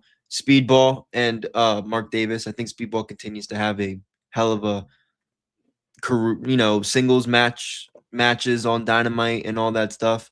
Where do you think Speedball is maybe kind of could break out of that? I know he's still in the trios mix and all that stuff, but for some reason I want to see him break out of that. I'm not saying he's world championship level or anything like that, but I do see, we saw how good his match was with Kyle Fletcher. I don't see why he can't have a TNT title run in the future, but that's what I got for Bayley, Mike Speedball, and Bayley and Mark Davis. I don't know how you feel about Speedball, if you want to comment on that. I think I'm gonna make a prediction. I think Speedball is going to be in the finals of the Owen. He's not gonna win it. I think he'll be in the finals. He'll make it all the way to the finals. And for me, Mark Davis. Oh, okay. All right. Yeah, Jake something getting hurt with something, huh? Well, he's getting more TV time. But I'm surprised you haven't mentioned about the biggest pendejo of them all. I was getting there right now. Oh, okay. All right. Look at that. I was going to get there before I ended with Swerve and Kenny. So, yes, Kev, thank you for bringing that up, because that was actually, that's why I said, do you want to comment on Speedball? I was going to get those are the two important things on the show. So let's start with the coffin match between Darby Allin and Gabe Kidd. What the fuck?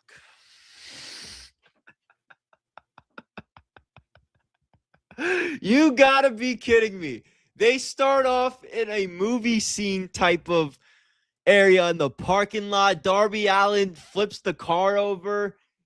Gabe Kidd, that is true. Hoss Knucklebrew, I agree. This promos is what Mike Bailey's not going to get over with. Not the backtrack, but I agree with that comment a lot. But they start, yeah, I know, right? He does the kicks. He does the kicks instead of the high fives. Holy shit, what a clown. But dirty ass feet. I know, right? Oh my god.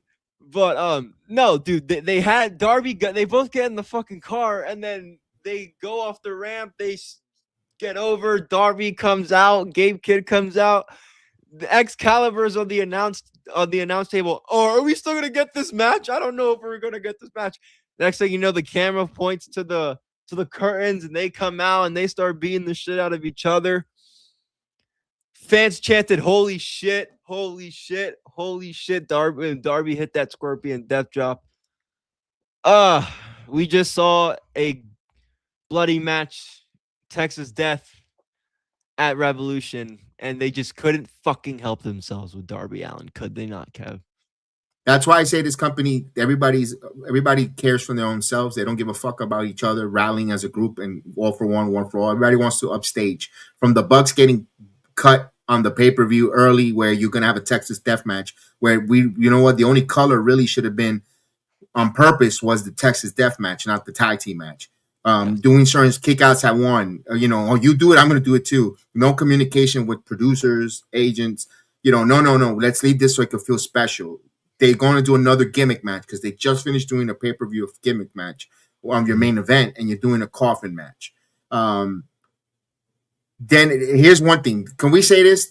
WWE, when they do week to week, they prepare. They know what they're going to do ahead of time. They have meetings with writers. Am I correct? This week we're going to do this. I think any professional show would do that. Right. They don't do it the day of, unless it's Vince McMahon back in the day. So someone in WWE is a fucking Benedict Arnold spy that's telling AEW what they're doing on Friday Night SmackDown, because here we get another car crash. Do you even find that coincidence? Another car crash? Another chair in the middle of the ring? Someone's copy and pasting someone's show. Because they felt the copy and pasting with Swerve sitting in the middle of the ring with a chair, although we saw Mike Santana do it. I heard that. I believe me, as soon as I saw it when I was watching it live, you fucking copycat, good hack. Can't get yourself over copying from Mike Santana. I cursed up a storm on that Swerve because that's Mike Santana's stuff. You got no originality. Okay, I see. Top Dollar was the top one on the hit roll. You hack. So when I see this, Chris, the car crashed on Friday Night SmackDown. I said, what are we doing? Someone's copy and pasting someone's fucking whole entire show. There's got to be an espionage, a corporate spy, a stooge, and one of these two companies. Oh, they're doing this here on this show. They're doing this and that, which someone is going back and forth telling, because it seems like the shows are identical. There was a report that said, I think somebody reported that WWE hires people exclusively to watch AEW. I think that. I think that's the same people that Tony. Can I get comp tickets to your shows? Those wrestling media that JD calls out and attack, because the wrestling media, the coverage, they got their share of lynching because of the Ricochet stuff. What they want to report and what they don't want to report. We'll get that out in a moment. But my point is, it feels like they're copy and pasting each other's freaking show. We saw a car crash. We saw a car crash yesterday with Jacob Fatu and the Darby Allin. At least the car crash with Jacob and Drew didn't happen on site. It was pretend that it was crashed, or someone else crashed it. And it's like, bro, I don't know. It could have been shot where it was a stunt double that did the shot where Darby Allin. Now I can see why. When I saw him in the car, now I can see why Darby Allin gets Uber, because that motherfucker can't drive for shit. You know who got hit by a bus in New York? Yeah, Darby Allin. Yeah. You got to be the biggest pendejo to get hit by a New York City bus. Those things are slow, and they fucking stop at every corner and every moment. Every little block they stop. So you got to be the biggest. He was in the fucking corner at night, and he got. I'm not laughing because he got hit by a car, or bus, but bro, you can see those buses a mile away, bro. That's what I'm saying, bro. When I went to New York, I was like, dude, they're all in the corner. I'm telling you, that's why he's the biggest pendejo in the world. He's the biggest pendejo. Yeah, he wears it. He wears that with pride and a badge of honor. Yeah, Darby, you're making your fans look bad, man. Come on, I actually like you, and some days I'm just like, oh, I'm mad. You know what, Chris? La tía mía wants to say something. Está bien pendejo. Bien pendejo. I think she says that every Wednesday. So we heard. I gave her kablash to come on whenever she wants to let us know. Yeah. But the last thing I at least want to get into, if there's anything else with AEW or Dynamite after we get into this, feel free to attack it. But this last thing for me, when it comes to AEW, Swerve and Kenny. This is interesting. Swerve, I like the promo, other than it felt copy and paste for obviously Santana and all that. I like the promo from Swerve. Interesting stipulation. Kenny putting up his EVP job title on the line. Now, I heard differently, so I want to correct myself here on Saturday. It is not Swerve saying, hey, I'm taking your EVP status. It's, hey, you're just going to lose your EVP title if I beat you. That's my stipulation. Because Kenny's stipulation, other way is, if Kenny wins, he is the number one contender for MJF. So I like it. It's obviously, it has two implications in there. If Kenny wins, he's not just the number one contender for the AEW title, but he also keeps his EVP status. And I like Kenny. It makes me think that Kenny's going to win. MJF is still a heel, and I've been saying this for weeks and weeks. They're doing good. They've been doing good this year by feeding MJF all baby faces, top credible baby faces in the company. Let's keep doing that. Dynasties in Vancouver. Worst case scenarios, a triple threat situation, which MJF has had great triple threat matches, multi-man matches as champion. So, and Fatal 4, exactly with the 4 pillars. He's had some good multi-man matches. I wouldn't be opposed to it, but either way, I think we're going to get a treat for the main event. It's probably going to go long. We're going to get a treat for the main event next week, and Dynasty should be a good show with whoever is competing for the title, whether it's just Kenny or both. Here's the one thing that I got out of it. He did say, Swerve said he wants power, and one way he wants to take power away from Omega, because just like the Bucks screwed him, he should have been 2-time world champion. So he kind of wants that power from Kenny Omega to be an EVP. Only thing I'm afraid of, they want to make that as a title or a prop, like a prop EVP title. That's what I'm afraid of when it comes to AEW, when it comes to that. But here's another question. Are we sweeping under the rug? Didn't Ospreay and Swerve, didn't they beat the Bucks for their power? Aren't they the MVPs before Ospreay had to leave with the injury? I thought they beat them? Aren't they MVP? Aren't they EVPs already? So I'm like, where's the plot? There's a plot hole here missing. What happened in All In then? That stipulation when they won. It just, I'm asking questions like, what's, so now we're doing this again, like that stipulation again. That's all I'm asking. Yeah. I like the fact that you guys are going to get the match. The match needed to happen. Swerve and Omega. It just needed to happen, and I like to wait somehow for Kenny to get back in that world title picture. I understand where they're going with it. I'm understanding it, and I get it. I dig it. But I just hope they don't use that as a crutch, because what does Kenny Omega never use or flex his EVP status like the way the Bucks did when they were evil EVPs. Omega didn't flex it. Neither has Hangman or I believe Cody never used, unless if this is a way to getting Hangman back in the picture of the world title, relifting the ban of him. But isn't it a little bit too soon? Let's say Kenny. Let's play fantasy talk booking, whatever it's called, where Omega loses and Swerve brings Hangman back into the world title picture. To me, it kind of feels like Swerve and Hangman are going to go for tag team titles. It don't feel like to me that's where they're going, and I think Omega is going to get the world title picture opportunity. That's just to make a long story short, without just I don't want to circle the block to go across the street. Yeah, I could. Interesting.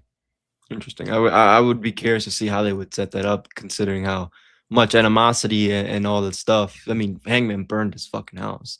We're crying out loud. I'd be very curious to see how they make that work. But they've already teased it. They teased it. In a way, didn't they come out with each other? They're like, right. So yeah. You're not totally wrong, but I'm excited for the match. Because Swerve loses his number one contender, so he's not going to get a world title opportunity. I was like, damn, what's his next best thing? An enemy of my enemies, my friends. He did mention the Bucks costing him that opportunity, and can the Bucks cost Swerve an opportunity here, or Kenny Omega becomes a number one contender some way somehow, and then all of a sudden, now Swerve wants. This is the second time you screwed me, Bucks. Now. Yeah. I'm gonna find someone who's I have to find a common ally to go up against the Bucks because they really screwed me. I don't know. I'm just trying to think of how Tony Khan would try to book it without not convoluting all this. Although, like you said, it might be a triple threat. You might make a triple threat. They might have a time limit draw on Dynamite. Yeah. They're not afraid of doing that. That's one thing I got to give them credit. I as much as I dislike them, I don't mind a time limit draw. Believe it or not. I don't either. I wish WWE would like do Adam that. Cole and MJF was awesome. That's one of my favorite matches on Dynamite. And Kenny Omega and Danielson, those are two of my favorite matches on Dynamite. And they both went to time limit draws. Because in combat sports, boxing or MMA, there are draws. Yeah. Even in the NFL, there's draws. So wrestling company that gives you a draw, you don't have to. Here's the thing: I'm glad they don't bastardize it in AEW, right? And I'm afraid if WWE use it, they'll bastardize it. No, well, I don't want to, that's, and I'm glad they don't use it in WWE as much, but I got to commend AEW for using it because when they do it occasionally, it feels special. So I wouldn't be surprised if that ends up wrong. No, it's very special. They did it the first time they did it. It led up to add a rematch for the main event in the first ever Wembley Stadium show. And then they did it with Bryan and Omega. That ended up to Full Gear All Out, I believe, where oh no, never mind. That led to something else between those two in the future. And then it all works out at the end of the day.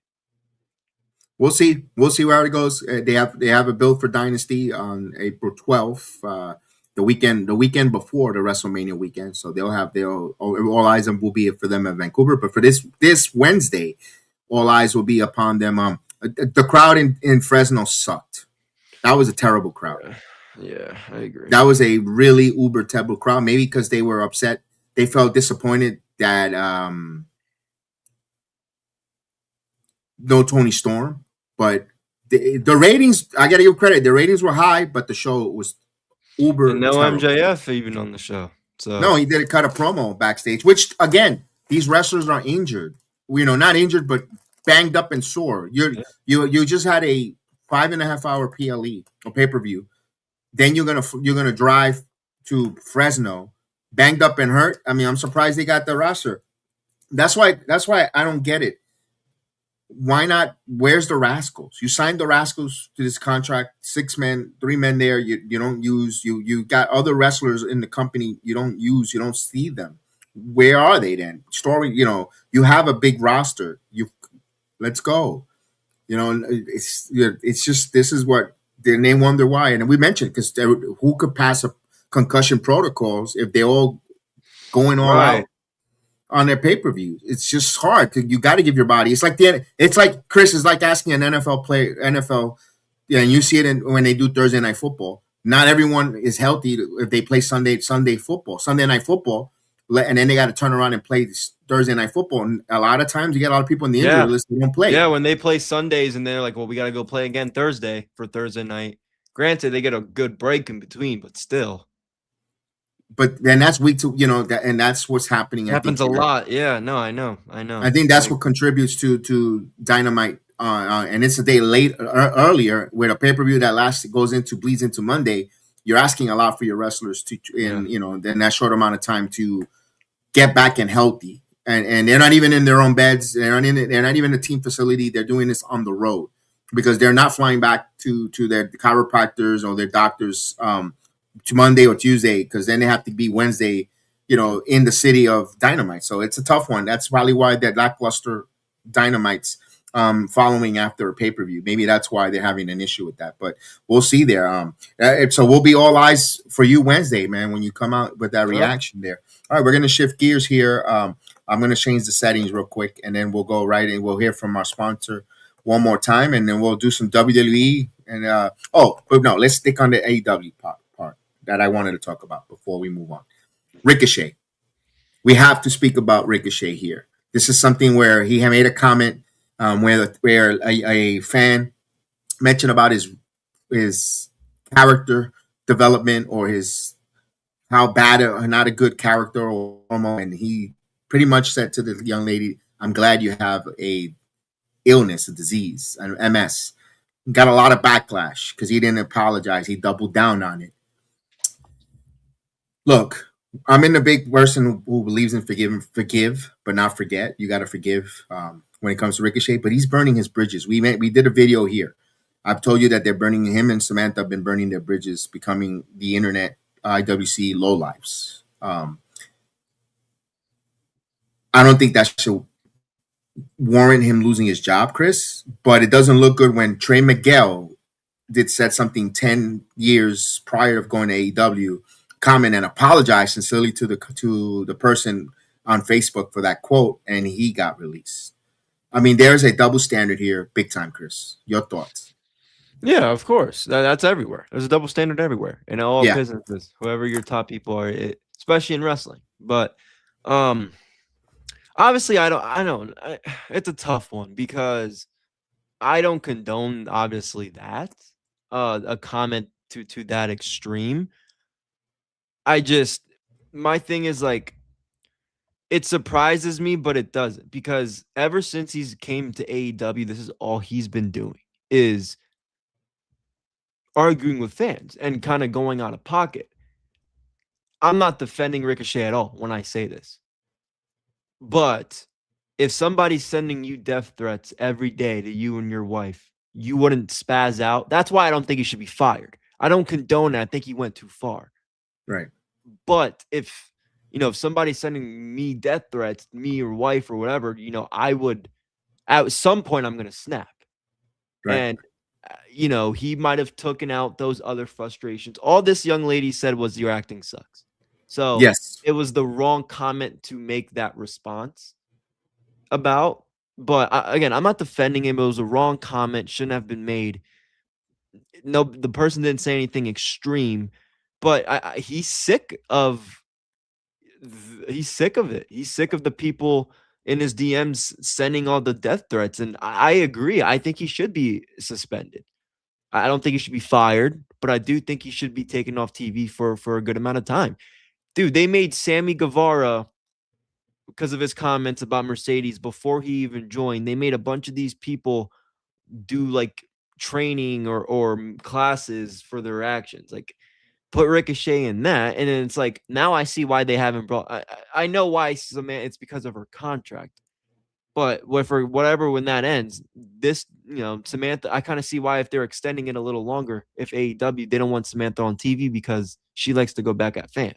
So, I obviously don't condone it. I'm not defending Ricochet, but I do think he's fed up with death threats.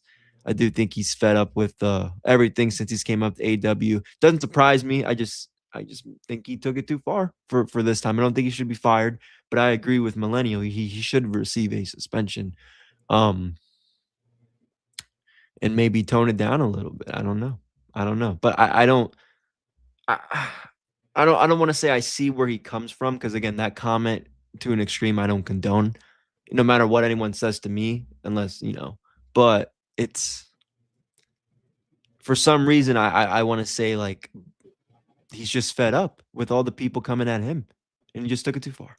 That's all I got. Fans that come after Ricochet to take him to the boiling point of no return, of boiling point of anger, messes it up with genuine fans that want to DM, interact with the talent, whether it's an encouraging post, an encouraging message to said wrestler. But here's the problem: you can't blame the talent to don't know where the fine line of stalking. We had Elena Black had a fan stalking her in her hotel, showing up to the hotel room where she was staying. Crazy. That's weird. Yeah. There's a fine line where talent and where fans take their fandom. That put the wrestlers at an edge of don't trust anyone. It's tough. It's a tough one. It's a tough one for Ricochet. I feel so bad that Samantha's not going to get an opportunity on camera because her conduct. Just ignore it. One thing that and I don't like it. I don't use it. The mute button on X or the block, whatever, you could use it. Social media has it's a double-edged sword when it came to that. The young lady that said it don't deserve being said that in her face. But I could see where Ricochet went to the point of no return. There is no justification, or both have faults in this action, but damn, that sucks. That sucks when it comes to that. And he makes a perfect point. AEW enables the shenanigans online. Ricochet needed to donate MS research and take him off television for the next pay-per-view cycle. AEW needs to reconstruct their rules freeway. But here's the thing: they have rules, and no one's really going to enforce it. No one's going. The owner's not going to. The owner is going to pick and choose who he enforces it. Well, by who it's he's not. He's not that type. He's not that guy to get in people's face and say you don't need to. You're breaking. Look, everyone gets mad at Vince. Vince didn't want no one twitching. He wanted no one messing around. And it wasn't because he was being dictator. He was trying. I think he was trying to avoid this stuff, this negative publicity and all this out of hand stuff. And you know what sucks when fan behaviors do? That's why they're charging so much money in WWE world to meet your wrestlers for fucking 5 seconds and pay $300 to take a picture because of the actions of the fans online that don't know how to be cordial or respectful to the talent. You could tell a talent you don't like them or suck, or you'll give them constructive criticism. But I don't know. I think we don't know how to hold our boundaries to the line of disrespect. Generation now on the social media platform is very disrespectful. Yeah, I don't know how else to explain it. Us going to, we're gonna talk about. We already did. I know we talked about Slammiversary, but just going there made me realize, like, they're just fucking people, bro. I'm not gonna. They're human. Like, dude, like I said, we both sat there. We talked to AJ Francis. I had a small conversation with Joe Hendry. I had the picture to prove it. Had a conversation with Ash. they're just normal people. And and they knew that, like, they were cool. They didn't walk away. They stood talking to us. Even some of the people, behind the scenes, it just they're fucking people. They're not normal like, people. like, I We can was understand. Like, I can, like, dude, don't get me wrong. If, like, we took a picture with Matt Hardy, that was kind of like, whoa. But it's like, we're not gonna, yo, Matt, yo, I'm not gonna ever do that. I was like, whoa, like, I might be like, yo, cool, like, holy, but yeah, these fans are fucking weird, bro. Anyway, no, they're normal people. We even saw talents get rejected by while the talent was trying to flirt with certain police officers, and they got rejected. It's right? just, They're just normal people, bro. Like, they get nobody- rejected. Just they put their pants on one foot at a time, ladies and gentlemen. But just have that level of respect for the talent.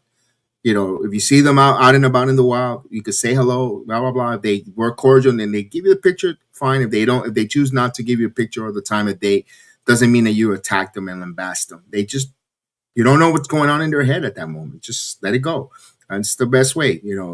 That's how it should be. I'm on there. All right, let's shift gears here to the WWE. But first, let's hear from our sponsor, Blackout Coffee. Sports Jedi Nation, you already know how I move. I don't start my day without two things: standing firm in what I believe in a cup of coffee that actually represents those values. That's why I rock with Blackout Coffee. It's a 100% American company, unapologetic, patriotic, pro-Second Amendment, and anti-woke nonsense, no corporate posturing, no virtual signing, just real coffee for people who still believe in God, family, and freedoms. Every bag is a roast right here in my beautiful state of Florida, and it's shipped straight to your door. Fresh, bold, no compromises. If you need to hit the ground running, the Morning Reaper I suggest, a medium roast that goes smooth, powerful, and kicks like a mule. Support a company that actually gives a damn about this country. Go to Blackout Coffee Rumba. Use my promo code Rumba for 20% off, or Sports Jedi 20 of your first order. Blackout Coffee. Wake up, stand up, never back down. Fuel your freedom. Real coffee with real values. A bold, backed by freedom. Wake up and think free. And may the sports be with you. Indeed. Thank you for our sponsor, Blackout Coffee. Appreciate you guys.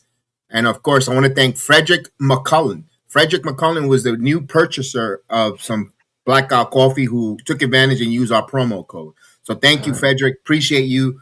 Thank you so much. As Blackout Coffee let us know, Frederick McCullen used the promo code and he's benefiting 25% off, 20% off his purchase. Salute to you, man. Thank you for using our affiliated code. And of course, they let us know when someone purchases, and we have a lot of people purchasing using that promo code. So I wanted to shout you out. Thank you, because you were the latest to do so. Thank you so much. We're going to do that. We're going to keep shouting you out for all the new Every folks. time, The promo. Absolutely. Anytime you leave a donation anywhere, whether it's buy coffee or use any of the promo codes, you will get a shout out here on Saturdays. So yes, and Chris is on a mission. He wants to see you holding up a can of G Fuel Energy on your local gas station. Add him at PGA's Chris TV. Yes. And we will make sure your picture will be on our weekly wrestling and on our shows. Make sure that you are with your G Fuel Energy, fueling up.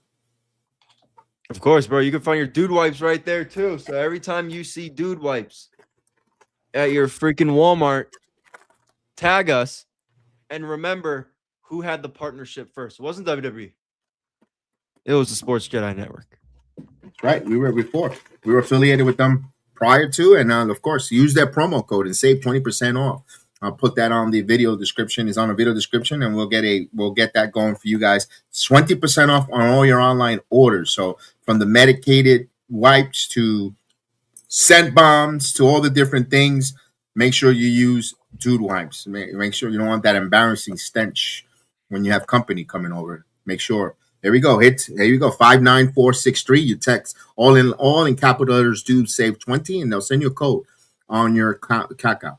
All right, let's get into WWE, but I wanted to give a quick shout out to our guy, Transformer fan, who's been in the hospital back and forth, and in the ER, and of course, get well soon. Transformer fan, we're thinking about you, pal. All is well with you, my friend. Mm-hmm. How are you? No, let's talk about some Monday Night Raw, Friday Night SmackDown. We'll talk about those two shows because Let me ask you this: are you feeling Road to WrestleMania? Some honestly, some nights I am, some nights I'm not. That's fine. I love what they did last week on SmackDown. I like what they got going on Raw. Raw in the beginning of the Raw really like got me like, yeah, I think that now they're starting to, but again, there's only like 4 weeks left. Yeah. So that's why. Does that make sense? Some nights it's like it does. Some nights it's like no.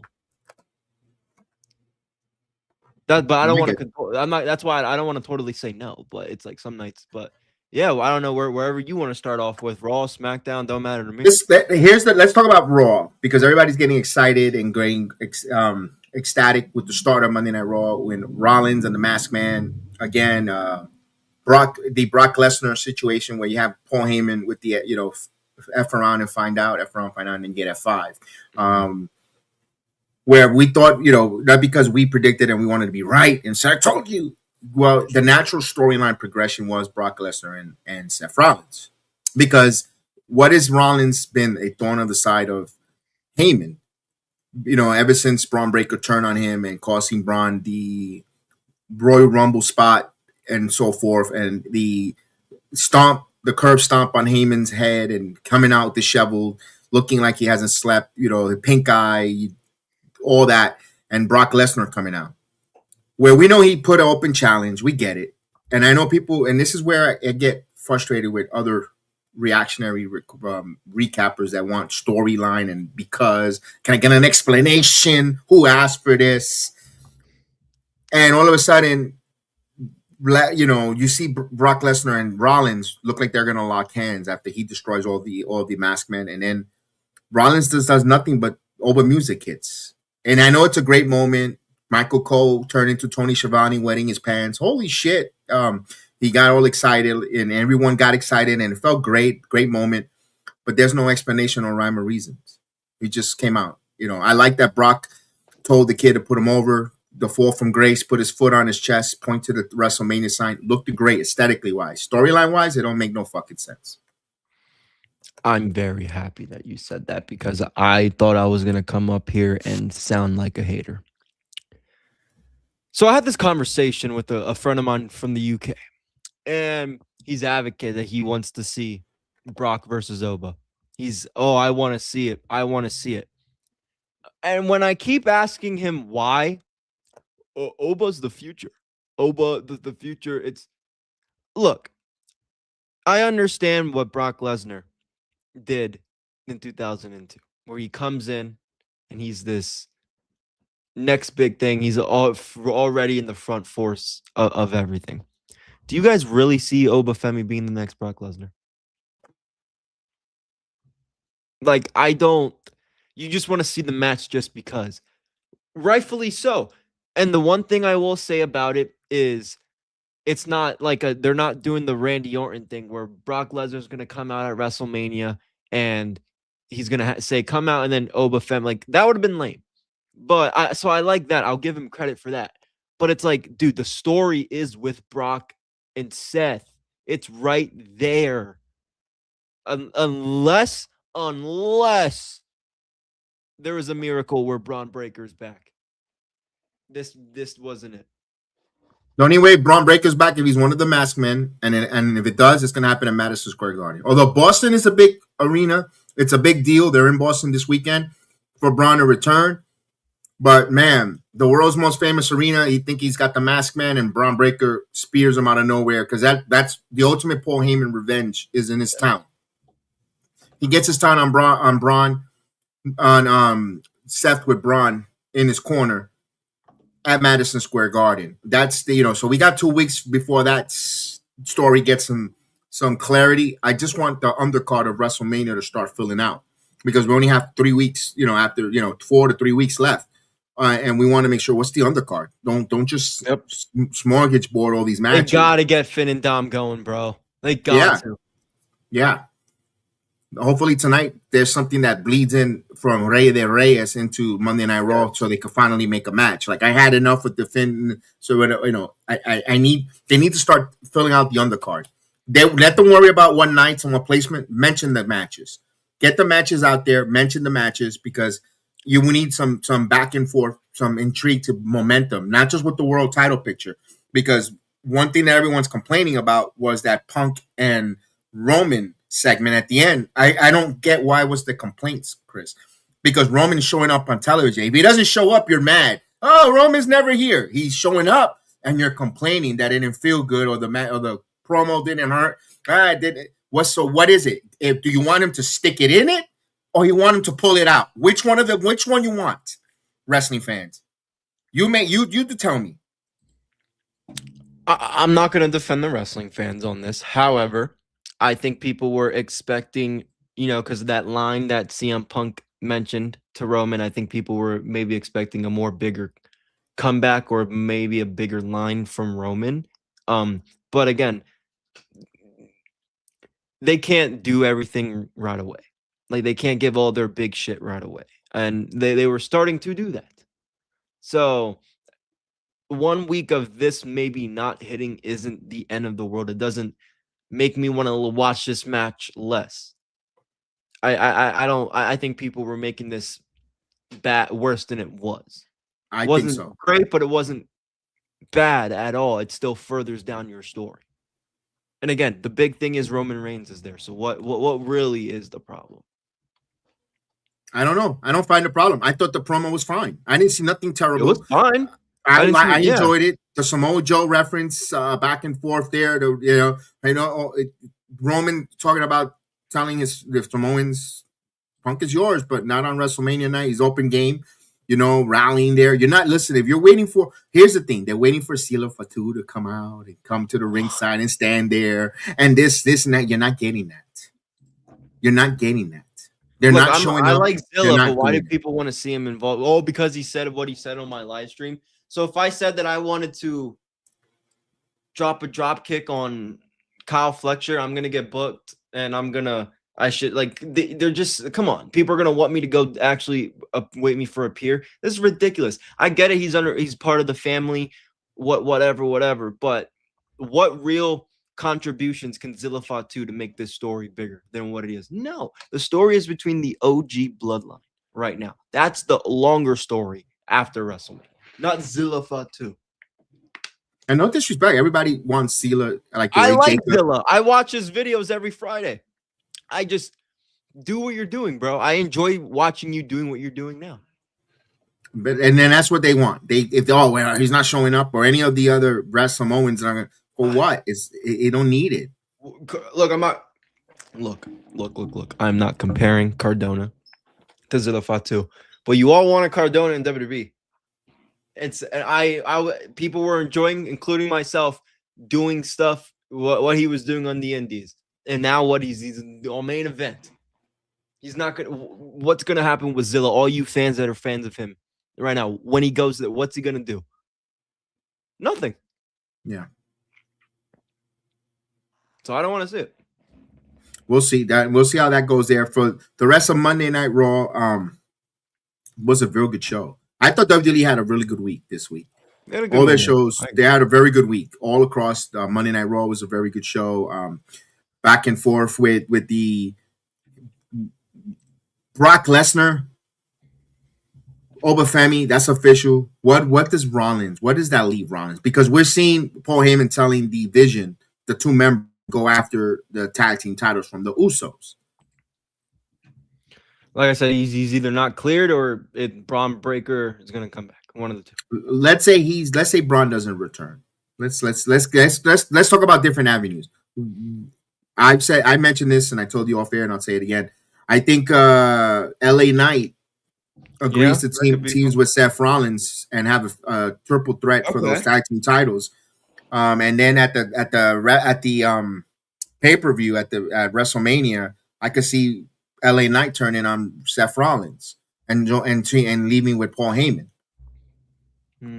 Where we see, we have the tag team match division, and is Paul Heyman helping the Usos out? No, he's helping LA Knight, because LA Knight's going to turn finally. He starts off the show on the Raw after Mania. Yes, if Braun doesn't return, I could see that. I would, so it's LA Knight. I know nobody wants to see LA Knight, Logan Paul, and Austin Theory. I get it. I know you guys don't want to see it, but you need something different with Paul Heyman. Paul Heyman needs another guy. Paul Heyman needs that one guy, if it's not Brock Lesnar, to in that vision. And the only one I can think of, because I don't think you're bringing on legal Ethan Page. It won't make sense.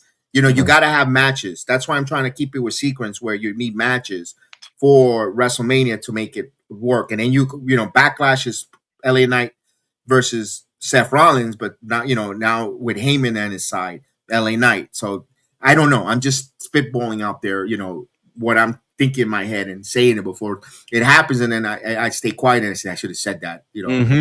That's why I'm saying going forward with that for LA Knight, because there's nothing. There's nothing for Gunther. Where is Gunther? Gunther is, and this is what stealing the WWE. These alleged, if the guys are hurt and injured, and get someone else with storyline related. And I see a lot of Io Sky. What is Io Sky plan? Well, we've looked like from Friday Night SmackDown, there might be something for Io working up here, because there was a group that formed that beat the crap out of Rhea Ripley. Maybe this is where Io Sky comes in, and I don't know. We'll find out, Chris. Anything else particular for Monday Night Raw? We'll talk into SmackDown since we started the SmackDown talk with Rhea Ripley. Anything else from Monday Night Raw? No, nothing really interests me from not in that way, but to go over. No. We can go to SmackDown. Yeah, because we have new tag team champions, by the way. Yeah, but I want to talk about something that caught me totally off guard. I did not see, although we saw a little bit of a hints in the back. That's why now, one thing I had to give credit to Paul Levesque. I know that Road Dogg is no longer part of writing. You have a new Raw creative writing team, all that, whatever the case is. We're starting to see now when you go to backstage vignettes, you see things in the background. Things in the background that are important.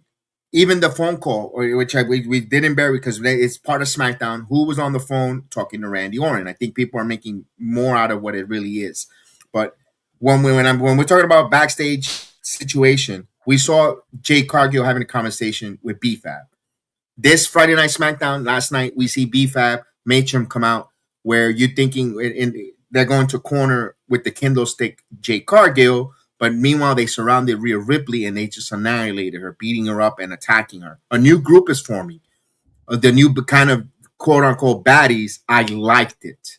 I thought Matcham, I first said, no, Matcham is going to get turned on by B-Fab, and it's going to lead to the typical tag team, B-Fab and Rhea Ripley versus, Michin and whatever the combination was. B-Fab and Jade versus Michin and Rhea Ripley. No, I was actually swerved that they're all going to be part of it. That gives them the open door for Io Sky to try to want to help. But then there's another, who's the other lady? That's our question.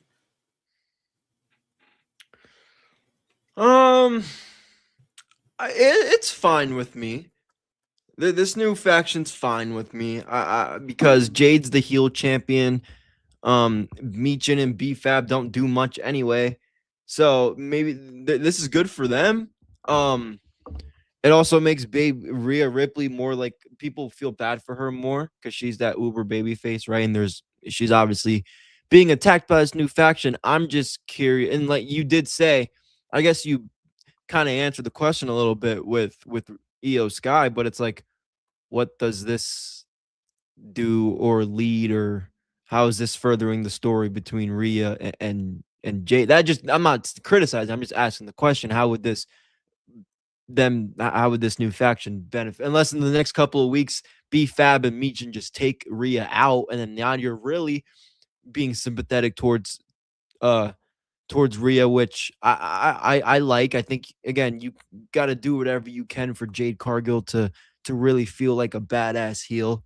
So I'm fine with it. I'm totally fine with it. Maybe this gives Michin and B-Fab some more stuff to do. I'm not hating. No, I don't mind it at all. Here's the thing. While they forming, and I said it yesterday on the watch along, it gives a reason for Cargill to go over on WrestleMania over Rhea Ripley, because she's going to get the assist from her faction. Yeah. And now they there's a rep bump, whatever the case is. Here comes Michin with the kendo stick or whatever, or B-Fab distracting the referee, kendo stick shot. retaining the title for Jade Cargill, and they could say we ran Rhea Ripley out of SmackDown. Yeah. And have that going, and now that group starts to go strong into post WrestleMania. B-Fab, and now Meacham and B-Fab could be more of a credible threat if they want to, since they hot potato the women tag team titles later down the road in after WrestleMania, where now B-Fab and Meacham could be possible tag team champions. Yeah, no, I wouldn't mind it at all. I wouldn't mind it at all. This game's, yeah, I wouldn't mind it at all. And that's a good stuff for them going forward. Because I was worried about the release situation. Now, Io Sky needs a partner. Let's say she does want to take a revenge and so forth. They're teasing on SmackDown a little bit of dissension or not on the same page between Julia and Kiana James. Let's face it, we feel Kiana James is getting elevated and from a work from Elimination Chamber and so forth. I could see where Io Sky could come and help Rhea Ripley in the numbers game from Jade Cargill's fashion, and then Julia has a little bit of compassion and a little bit of admiration for Io Sky and join her. Come out of the dark side into the light, a little bit character change. Maybe you could even move Julia into another way for Julia to go to Monday Night Raw, so forth. I could see that without really them telegraphing too much. I think Julia could use the rub being alongside of an Io Sky because she's too much talented to be being wasted and doing nothing on SmackDown, in my opinion. She's too talented as an in-ring performer. Character-wise, I would like her to let her do her character development in what we saw in Japan and Stardom and so forth, right, because she is really good in her character too. If they let her do her group, when she had there, but I don't know if they're going to allow that in SmackDown. To be honest with you, maybe Raw. I don't know SmackDown. So I agree. Interesting there. I love the way it started on SmackDown last night with the car crash, the Jacob, Drew. And it's going to lead to type. I think it's going to have a Hell in Cell for WrestleMania. I would like that. Yeah, they started off pretty hot. I liked it. Again, I kind of figured this would be the direction for both these guys moving forward. I think this is kind of like the new unofficial number one contenders match where the winner of that at WrestleMania probably goes on the Backlash and fights Cody or Randy.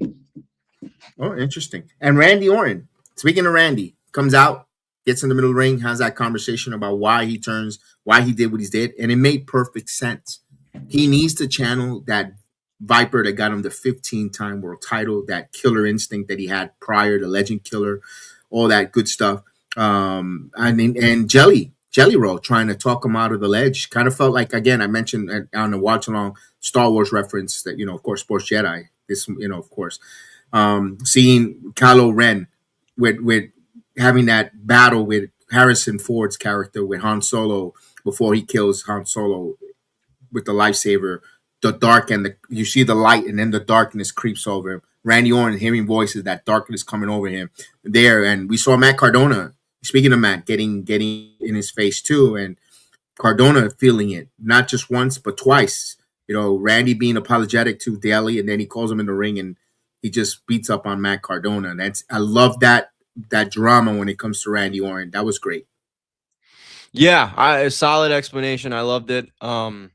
Again, this is the Randy Orton I liked as a kid. I like him being a heel, but this is a kind of different heel. I know we did see him obviously beat up Cody Rhodes the way he did. I'm just curious to see now when Cody comes back. First off, it was good that he wasn't on the show tonight.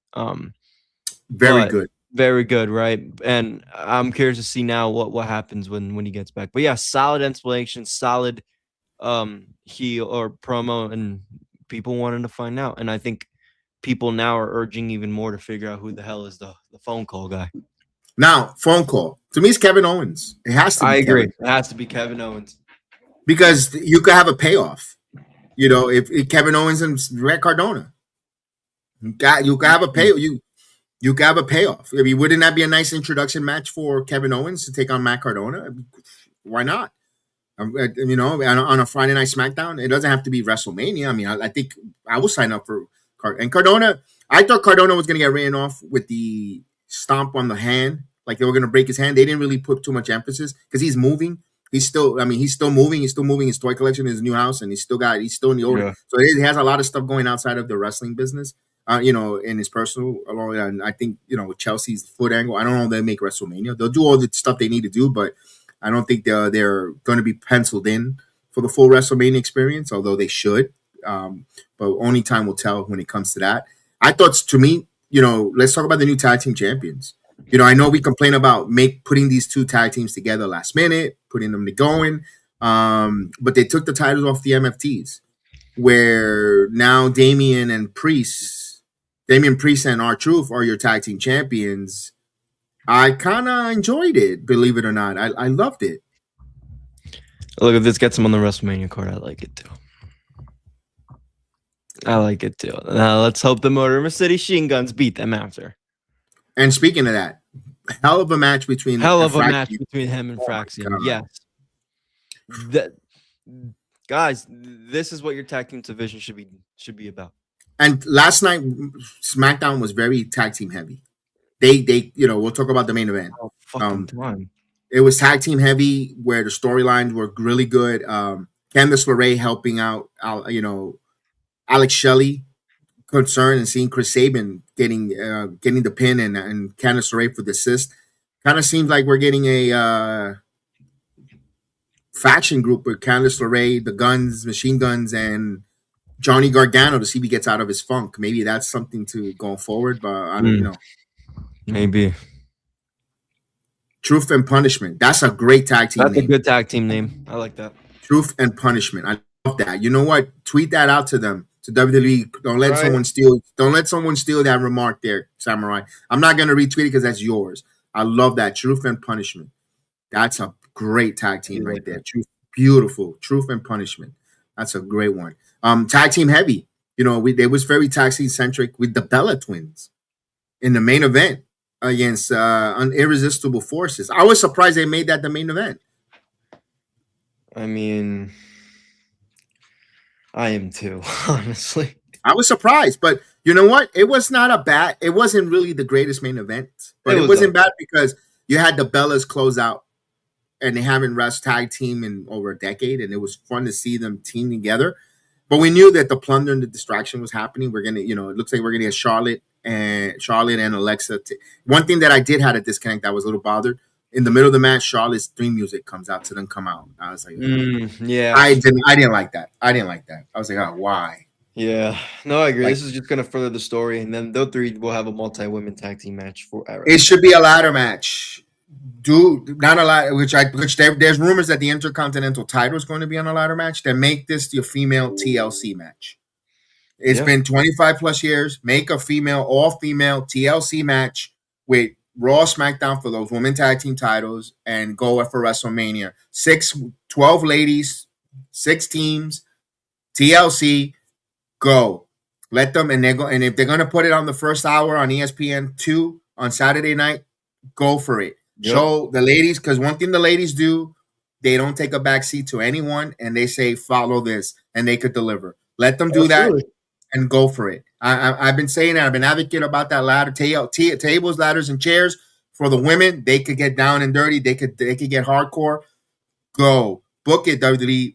Do it. That's going to be fun. Or if you want viewers to tune in to the ESPN Plus app, this is what they do.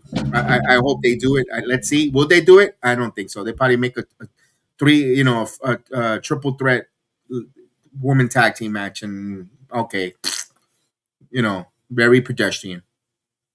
Yeah, I think that's where we're gonna go. These three, the two last night, and Charlotte and Alexa. No, the IC title for the men. The IC title for the men is going to be a ladder match with Penta and a conglomeration of men for the IC title.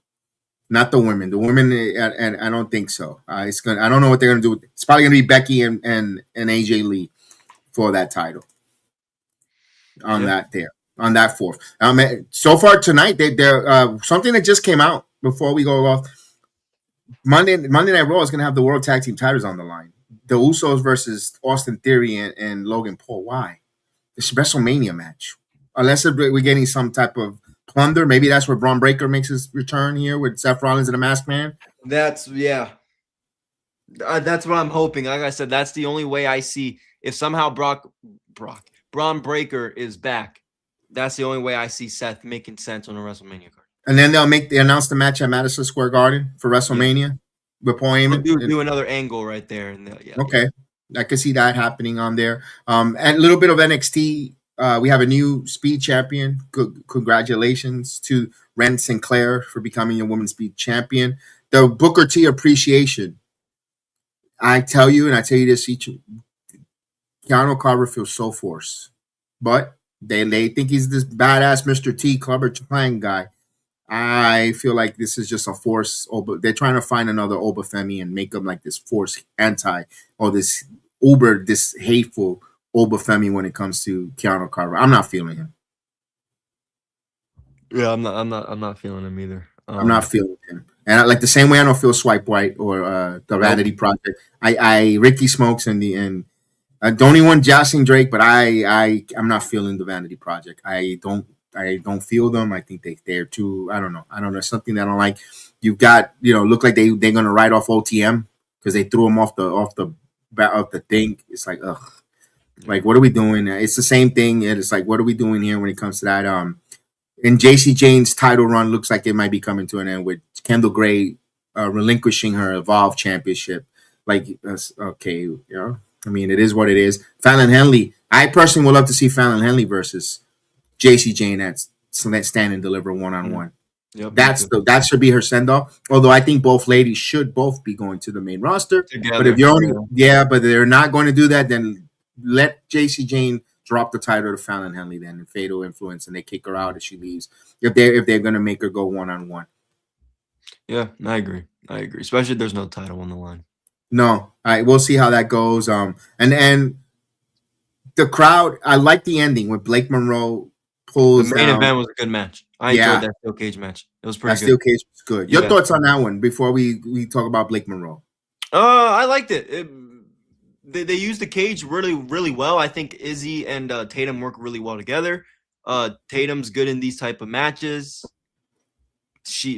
I liked it. The feud was a feud ending type of match, and these ladies have had it consistent. It's interesting. I liked it.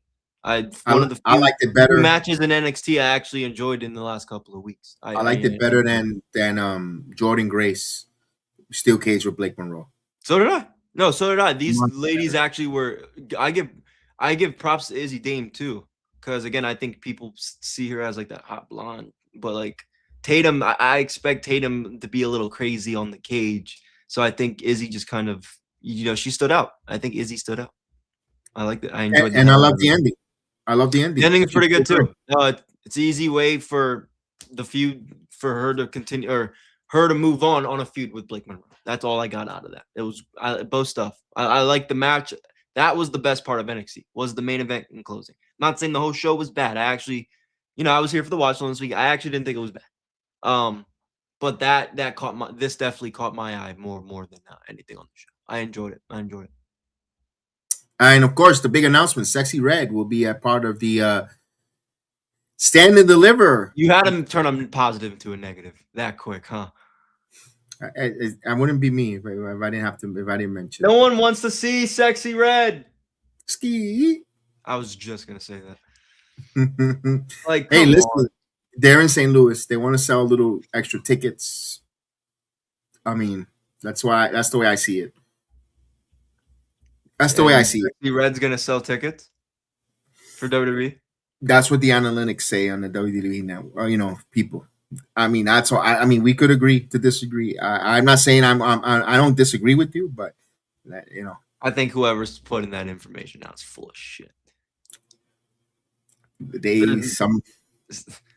Was she gonna go in the Hall of Fame? She probably will before Cyndi Lauper. At this rate, NXT icon, Sexy Red. She's in she probably ends up in the Hall of Fame. Cardi B ends up in the Hall of Fame for doing that SummerSlam shit.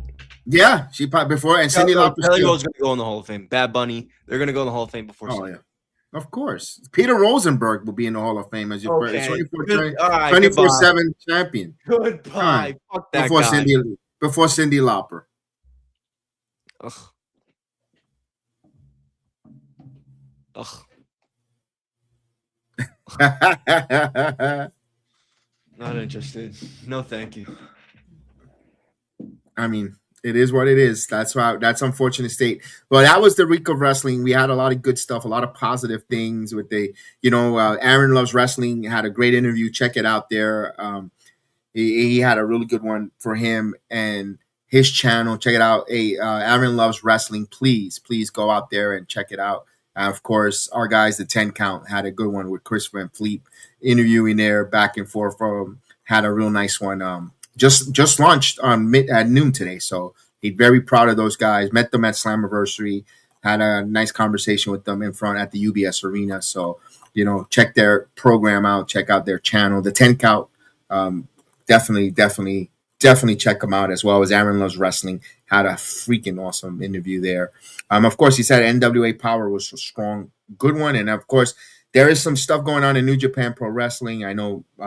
Mets mentioned it earlier in the story. There's a tournament or some type of tournament there. I can't keep up with New Japan. It's just the time zone is out of dated for me. It's hard for me to get into it. And same thing with NWA. Of course, NWA is one of the oldest prestigious wrestling companies around. They're doing good stuff there. Any other shout outs that we are missing and forgetting about? Don't forget to check our Tom Hannafin interview.